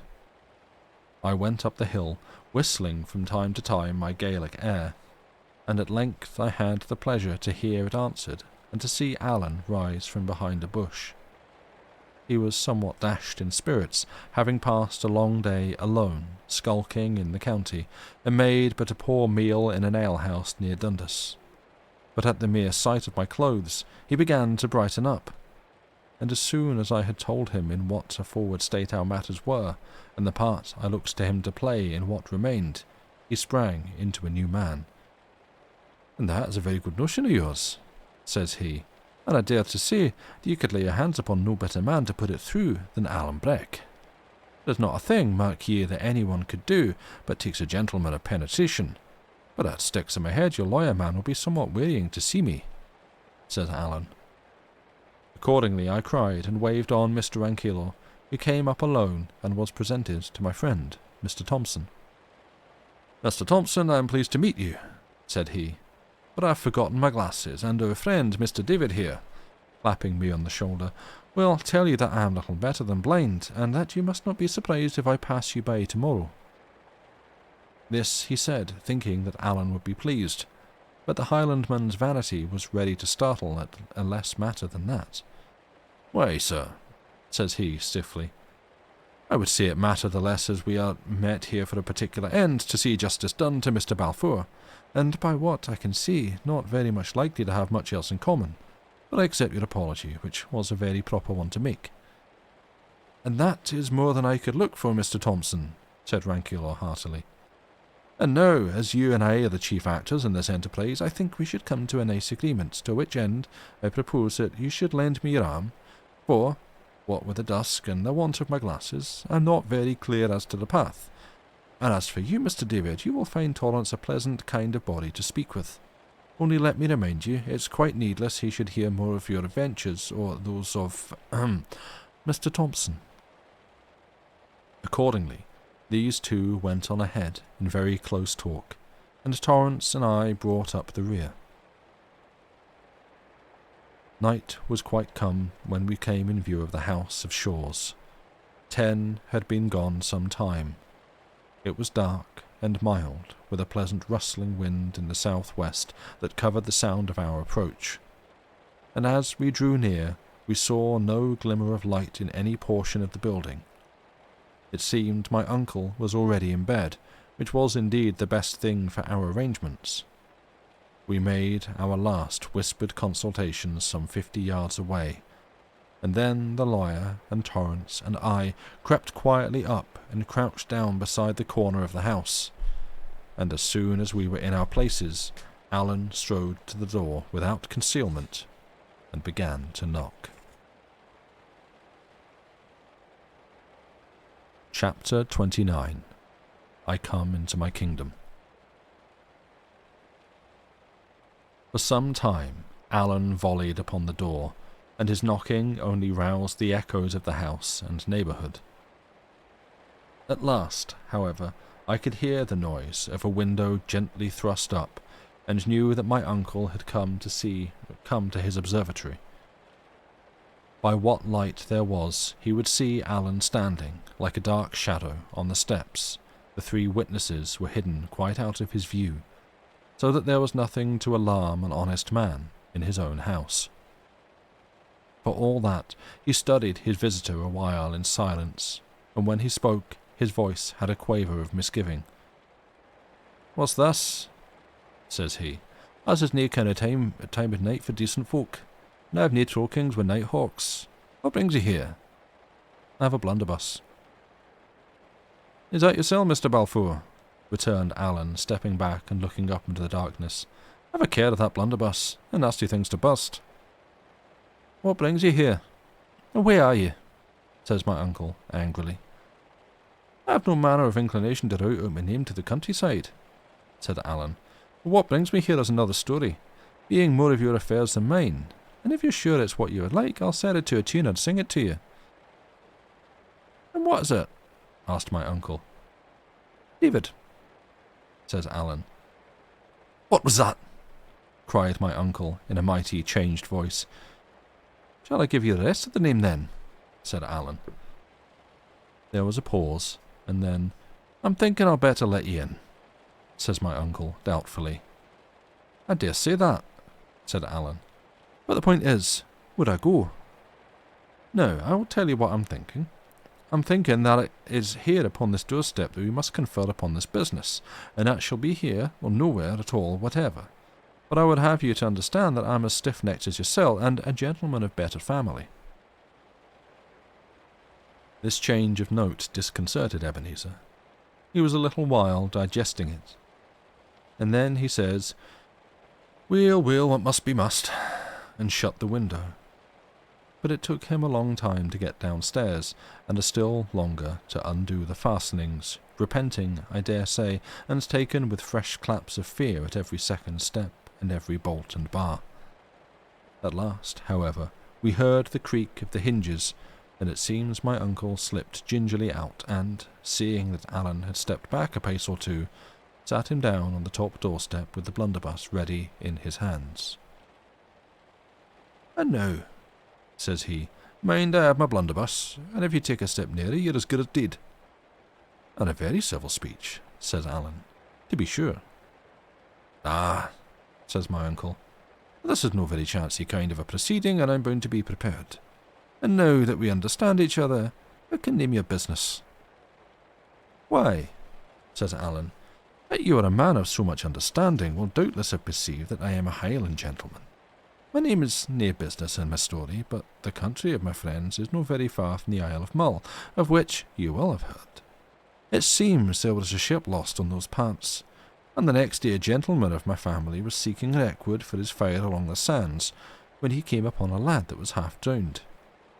Well, he brought him to, and he and some other gentlemen took and clapped him in an old ruined castle, where from that day to this he has been a great expense to my friends. My friends are a wee wild-like and not so particular about the law as some that I could name, and finding that the lad owed some decent folk and was your born nephew, Mr. Balfour, they asked me to give you a bit call and to confer upon the matter. And I may tell you the off-go, unless we can agree upon some terms, ye are little likely to set eyes upon him. For my friends," added Alan simply, "are no very well off." My uncle cleared his throat. "I'm no very caring," says he. "He wasn't a good lad at the best of it. I've nae call to interfere." Aye, said Alan. "I see what you be at, pretending you don't care to make the ransom smaller." "No," said my uncle, "that's the mere truth. I take nae manner of interest in the lad, and I'll pay nae ransom, and you can make a kirk and a mill of him for what I care." "Who'd, sir?" said Alan. "Blood's thick in the water, in the Dale's name. You cannae desert your brother's son for the fair shame of it. And if you did, and it came to be kent, you wouldn't be very popular in the countryside, or I'm the more deceived." "I'm no just very popular the way it is," returned Ebenezer, "and I dinna see how it come to be kent. No, by me, anyway. Or yet by you or your friends. So that's idle talk, my buckie," says he. "Then it'll have to be David that tells it," said Alan. "How's that?" says my uncle, sharply. "Oh, just this way," says Alan. "My friends would doubtless keep your nephew as long as there was any likelihood of siller to be made out of it. But if there was nane, I'm clearly opinion they would let him gang where he pleased and be damned to him." "Aye, but I'm no very caring about that either," said my uncle. "I wouldn't be buckle made up with that." "I was thinking that," said Alan. "And what for why?" asked Ebenezer. "Why, Mr. Balfour," replied Alan, "by all that I could hear, there were two ways of it. Either you liked David and would pay to get him back, or else you had very good reasons for not wanting him, and would pay for us to keep him. It seems it's not the first." "Well, then it's the second, and blithe am I to ken for it, but it should be a pretty penny in my pockets and the pockets of my friends." "I dinna follow you there," said my uncle. "No?" said Alan. "Well, see here. You dinna want the lad back. Well, what do you want done with him, and how much will you pay?" My uncle made no answer, but shifted uneasily on his seat. "Come, sir," cried Alan, "I would have you to ken that I'm a gentleman, and bear a king's name. I'm nae rider to keep my shanks at your hall door. Either give me an answer in civility and that out of hand, or by the top of Glencoe I'll ram 3 feet of iron through your vitals." "Hey, man," cried my uncle, scrambling to his feet. "Give me a minute." "What's like wrong with you? I'm just a plain man and nae dancing master, and I'm trying to be as civil as it's morally possible. As for all that wild talk, it's fair disreputable. Vitals, says you. And where would I be with my blunderbuss?" He snarled. "Powder in your old hands are but as a snail to the swallow against the bright steel in the hands of Alan," said the other. "Before your jottering finger could find the trigger, the hilt would dull be on your breastbone." "Hey, man, where's denying it?" said my uncle. "Put it as you please, hain't your way." "So hain't your way. I'll do naething to cross you. Just tell me what light you'll be wanting, and you'll see that we can agree just fine." "Troth, sir," said Alan, "I ask for nothing but plain dealing. And 2 words, do you want the lad killed or kept?" "Oh, sirs," cried Ebenezer. "Oh, sirs me, that's no kind of language. Killed or kept? Repeated Alan. Oh, keep it, wailed my uncle. We'll have nae bloodshed, if you please. Well, says Alan, as you please. That'll be the dearer. The dearer, cries Ebenezer. Would you file your hands with crime? Who? Said Alan. They're both crime, whatever. And the killing's easier and quicker and surer. Keeping the lad will be a fascist job, a fascist kettle business. I'll have him keep it, though, returned my uncle. Never had nothing to do with anything morally wrong, and we're not going to begin to pleasure a wild Highlandman. Your uncle scrupulous, sneered Alan. I'm a man of principle, said Ebenezer simply. And if I have to pay for it, I'll have to pay for it. And besides, says he, you forget the lad's my brother's son. Well, said Alan, and now about the price. It's no very easy for me to set a name upon it. I would first have to ken some small matters. I would have to ken, for instance, what ye gave horse season at the first off-go. Horse season, cries my uncle, struck aback. What for? For kidnapping David, says Alan. It's a lee, it's a black lee, cried my uncle. He was never kidnapped. He laid in his throat that told you that. Kidnapped? He never was. That's no fault of mine nor of yours, said Alan. Nor yet of horse season's, if he's a man that can be trusted. What do you mean? Cried Ebenezer. Did horse season tell you? Why, you done it old runt. You say, why, you done it old runt. How else would I ken? Cried Alan. Horse season and I are partners. We gang shares, so you can see for yourself what good you can what good you can do laying. And I must plainly see you drove a fool's bargain where you let a man like the sailor man so far forward in your private matters. But that's past praying for, and you must lie on your bed the way you made it. And the point in hand is just this. What did you pay him? As he told you himself, asked my uncle. That's my concern, said Alan. Well, said my uncle, I didn't care what he said, he laid, and the solemn God's truth is this, that I gave him £20. But I'll be perfectly honest with you. What would be that he was to have the selling of the lad in Carolina, work would be as muckle mair, but no from my pocket, you see. Thank you, Mr. Thompson. That will do excellently well, said the lawyer, stepping forward, and then, mighty civilly, Good evening, Mr. Balfour, said he. And good evening, Uncle Ebenezer, said I. And it's a braw nicht, Mr. Balfour, added Torrance. Never a word said my uncle, neither black nor white, but just sat where he was on the top doorstep and stared upon us like a man turned to stone. Alan filched away his blunderbuss, and the lawyer, taking him by the arm, plucked him up from the doorstep and led him into the kitchen, whither we all followed and set him down in a chair beside the hearth, where the fire was out and only a rushlight burning. There we all looked upon him for a while, exulting greatly in our success,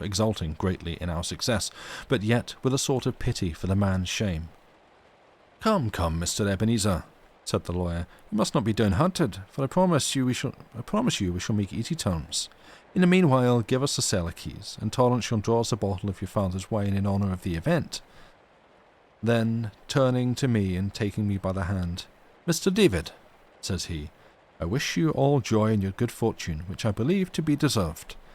And then to Alan, with a spice of drollery, Mr. Thompson, I pay you my compliment. It was most artfully conducted, but in one point you somewhat outran my comprehension. Do I understand your name to be James, or Charles, or is it George, perhaps? And why should it be any of the three, sir? Quoth Alan, drawing himself up, like one who smelt an offence. Only, sir, that you mentioned a king's name, replied Rancullo, and as there has never been a King Thompson, or his fame at least has never come my way, I judged you must refer to that you had in baptism. This was just the stab that Alan would feel keenest, and I am free to confess he took it very ill. Not a word would he answer, but stepped off to the far end of the kitchen and sat down and sulked.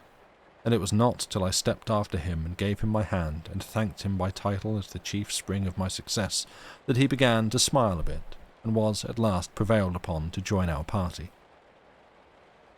By that time we had the fire lighted and the bottle of wine uncorked. A good supper came out of the basket, to which Torrance and I and Alan set ourselves down, while the lawyer and my uncle passed into the next chamber to consult. They stayed there, closeted, about an hour, at the end of which period they had come to a good understanding, and my uncle and I set our hands to the agreement in a formal manner. By the terms of this, my uncle bound himself to satisfy Rankeillor as to his intromissions, and to pay me 2 clear thirds of the yearly income of Shaw's. So the beggar in the ballad had come home, and when I lay down that night on the kitchen chests, I was a man of means, and had a name in the country. Alan and Torrance and Rankeillor slept and snored on their hard beds, but for me, who had lain out under heaven and upon dirt and stones so many days and nights, and often with an empty belly, and in fear of death, this good change in my case unmanned me more than any of the former evil ones, and I lay till dawn, looking at the fire on the roof and planning the future. Chapter 30. Goodbye. Excuse me. Okay, water. Let's try that again. Goodbye. So far as I was concerned myself, I had come to port. But I had still Alan, to whom I was so much beholden, on my hands, and I felt, besides, a heavy charge in the matter of the murder and James of the Glens. On both of these heads I unbosomed to Rankeillor the next morning, walking to and fro about 6 o'clock before the house of Shaw's, and with nothing in view but the fields and woods that had been my ancestors, and were now mine. Even as I spoke on these grave subjects, my eye would take a glad bit of a run over the prospect, and my heart jump with pride. About my clear duty to my friend, the lawyer had no doubt. I must help him out of the country at whatever risk, but in the case of James, he was of a different mind.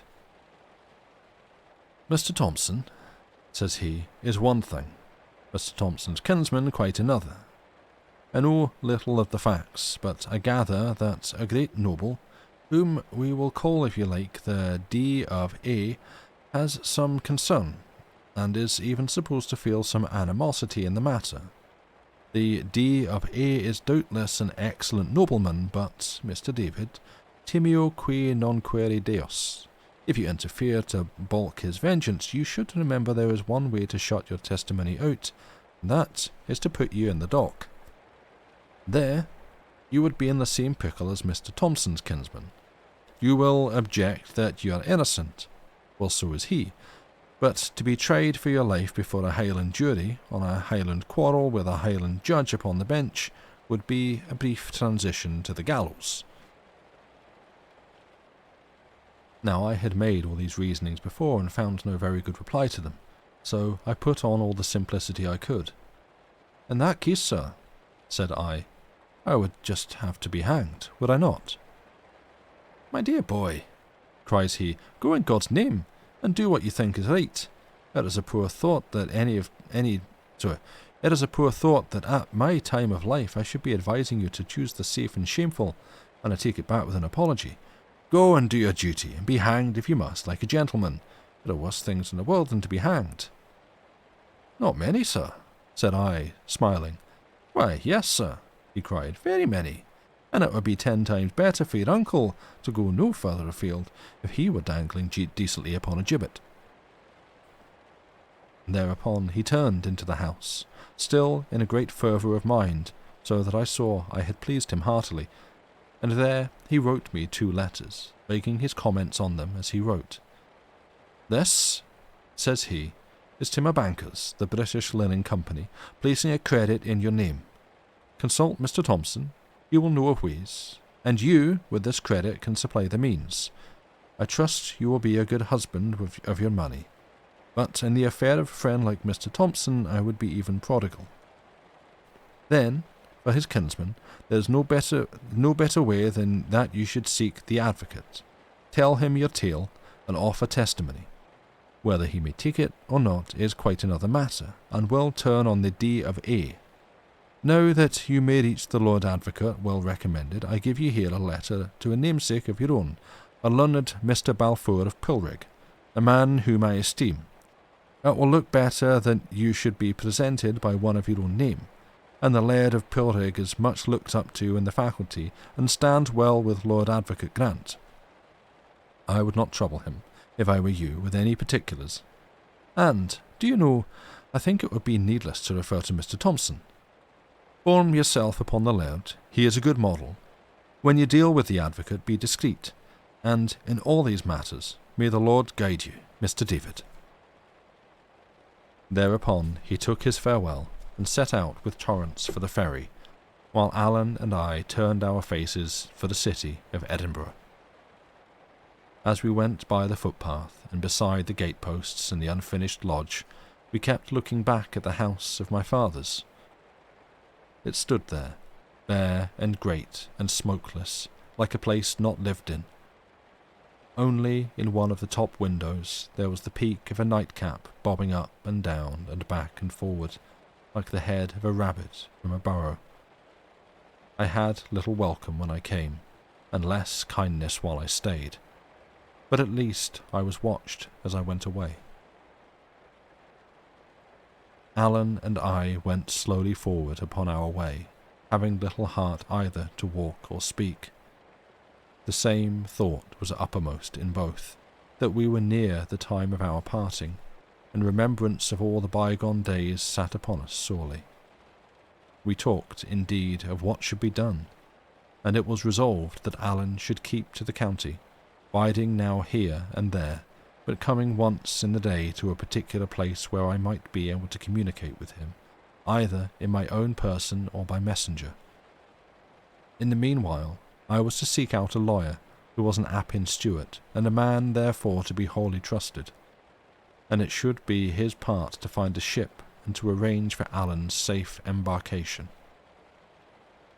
No sooner was this business done than the words seemed to leave us, and though I would seek to jest with Alan under the name of Mr. Thompson, and he with me on my new clothes and my estate, you could feel very well that we were nearer tears than laughter. We came the byway over the hill to Corstorphine, and when we got near to the place called Rest and Be Thankful, and looked down on Corstorphine bogs and over to the city and the castle on the hill, we both stopped, for we both knew, without a word said, that we had come to where our ways parted. Here he repeated to me once again what had been agreed upon between us, the address of the lawyer, the daily hour at which Alan might be found, and the signals that were to be made by any that came seeking him. Then I gave what money I had, a guinea or two of rankilos, so that he should not starve in the meanwhile. And then we stood a space and looked over at Edinburgh in silence. "Well, goodbye," said Alan, and held out his left hand. "Goodbye," said I, and gave the hand a little grasp, and went off downhill. Neither one of us looked the other in the face, nor so long as he was in my view did I take one back glance at the friend I was leaving. But as I went on my way to the city, I felt so lost and lonesome that I could have found it in my heart to sit down by the dyke and cry and weep like any baby. It was coming near moon when I passed in by the West Kirk and the Grass Market into the streets of the capital.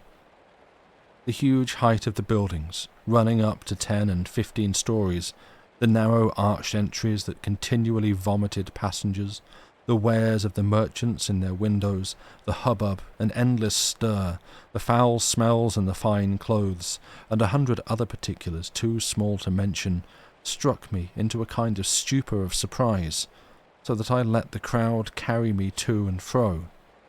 And yet all the time what I was thinking of was Alan at Rest and Be Thankful. And all the time, although you would think I would not choose to be delighted with these brawls and novelties, There was a cold gnawing in my inside like a remorse for something wrong. The hand of Providence brought me in my drifting to the very doors of the British Linen Company's bank. Just there, with his hand upon his fortune, the present editor inclines for the time to say farewell to David.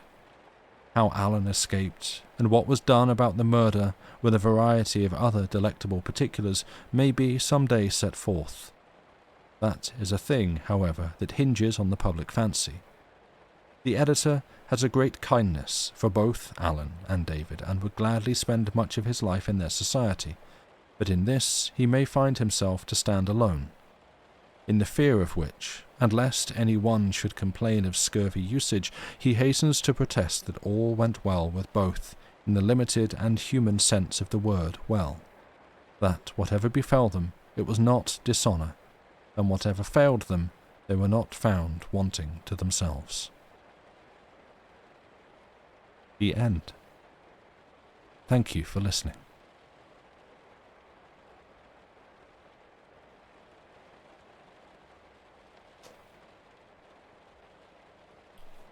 Ominous? I don't know. It's, it insists, it seems to assert that, like, I'm not going to say what happened to them because I don't want to get them in trouble, but, they were okay. I think it's interesting because, again, it's easy to, like, it's obviously, it's a story, it's told for entertainment, but also, it seems to be not necessarily specifically the characters, like the actual, like, historical accuracy of it is interesting. But it almost kind of pulls it back around to reframing it as, no, these were real people, these were things that actually happened, and if I were to describe them in this detail, it could potentially still actually put them in jeopardy. So I'm just going to say they were fine. That's how it feels to me anyway. I don't know. But yeah, I enjoyed that. I feel like it definitely, like, it moves along fast. Like, we get through a lot of things. Like and men being affectionate, absurd. Let's go back to bagpipe duels. Yeah, the bagpipe duels is great. I really like that bit where it's like, oh no, they're gonna fight, and then the guy's like, no, gentlemen, you're both very musical. So here's my bagpipes. Now just go back and forth playing tunes at each other, and we'll play a game of bagpipe horse, and whoever can play the best tune wins. Is that cool? And the Alan's like just soundly destroyed by this guy, and he's like, fine, you're a better musician than me, so good that I could kill you with the sword, because obviously I'm better than you at that, but that would be a real shame to kill someone who's so good at music. Fine, you win, let's get drunk and have a bag off for the rest of the night. That's fun. Yeah, the devil went down to Georgia, but with bagpipes. Yeah, exactly, just jamming on the pipes for the evening. It was great. And honestly, like, that ends. Yeah, you played my favourite song. Okay, you can define. Look, Wonderwall's great. Okay, fine. There, I said it. And like, honestly, the end with them just like, goodbye. That got me. I don't know. I expect more. I expect like a bigger parting, a bigger goodbye between them, but almost the simplicity of it, and kind of the repression of it, is genuinely moving. It's very bittersweet, yeah, and it's like it's coming the whole way through. It's like these two obviously they're bros, right? They're best buds. They've been through a lot, as has been pointed out by David all the way through, where David's like, it literally would be better for us both if we parted ways. I would be safe, and Alan wouldn't have this lodestone that he's dragging around that's frankly putting him in danger. He'd be able to move much faster and easier. He wouldn't have someone else to worry about. It makes sense for us to both part ways, but we are bros to the end. and so therefore we're not going to leave each other. He's not going to leave me. I'm not going to leave him. Don't know where that came from. I'm not going to leave him, and we're going to like stick it out through whatever jeopardy we're both putting each other into. All right, this is just how it is. This is the game.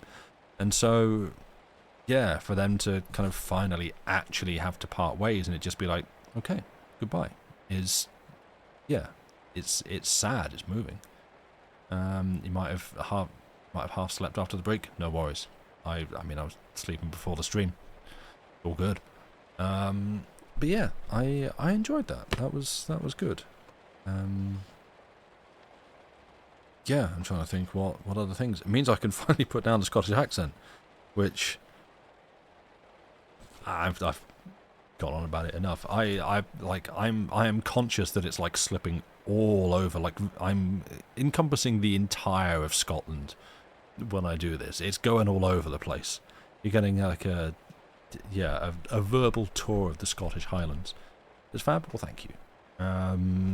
I feel like I got more comfortable with it as these streams went on, which, to be fair, that's I've enjoyed that. Like, I don't want to go back and listen to the first part, because there's going to be a lot less confidence there. But yeah, that was good. I enjoyed that. That was fun reading. I enjoyed reading that aloud. And yeah, honestly, there's like a lot more. There's a lot more content in this book about like the writing of it and the history, the time period in which it's set. Good thing most of you aren't from the UK. Fair, yes. Which, now that I have read this, is very interesting to me. It's definitely a period of history that I'm not very familiar with. I feel like at some point we were taught bits of this in school. But as one of you in chat will know, the less said of, well, no, a couple of you maybe, but one in particular will know, the less said about what I was taught in school, the better. This has been a whole thing I've been dredging up recently. But yeah, so like I don't really know very much about all this that was going on then. So yeah, it's if nothing else, real fascinating for me to. They managed to make it very dull. Oh boy, yeah. English curriculums tend not to go too much, not to go into much we did in Scotland and Ireland. I wonder why that is. I wonder. No, I don't. From someone in a dress in a boat. I don't know. I'm trying to think whether it would have been like GCSE history. Probably not. That was all just World War I and World War II. Maybe like the Peasants' Revolt. I'm not sure. To be fair, American ones are lucky if they tell you the difference between England and Ireland and Scotland. Yeah, oh boy, this is. We will be here for another hour if we start comparing notes. Yeah, anyway, right, that's it. That's the end of the book. That's the end of the stream, provisionally. I'm just going to see if there's anyone on that I want to raid over to. Skittle's on. We can go and see Skittle. Oh, Serge is doing... Yeah, let's go see Serge. Serge is doing roguelike roulette, I believe. Which is cool. This is Serge Jaeger, a member of Loading Ready Run and participant in Desert Bus. Truly lovely cinnamon roll of a guy, extremely family-friendly stream and channel. So please bear that in mind if you choose to say things in his chat. Lovely guy, family-friendly, no swearing, no backseating, but today he is doing all manner of roguelites and roguelikes, which are fun games of various kinds, and looks like at the moment he's playing Backpack Hero, which is a real fascinating, cool game, where it's sort of... I guess, I don't know, it's difficult to describe, but kind of the appeal of the game is inventory management. Like that's like the items that you collect, you have to like store them. You're playing inventory Tetris basically for the game, and that determines how combat plays out. So it's cool. It's a neat concept, and he's playing it now. So yeah, thank you all for being here. We should, in theory, be back on Wednesday. Lucy and I will decide who is reading what and when. Information will be on the Discord, of course. And yeah, thank you all. We've finished another one, which is great. It's always nice to actually finish a book on here. Yeah, thank you all for being here. You've been a wonderful, lovely, chill audience, as always. Always grateful to have you here. Not this Wednesday? No, okay, so no Lucy this Wednesday. Right, that's... No, yes, this Wednesday... Wait, okay. Information will be on the Discord. We will see you on the next one, presumably Wednesday. But until then, from me, for now, thank you all for being here. Take care of yourselves. Stay safe if you are being affected by the weathers. And we will see you on the next one. Goodbye and good night.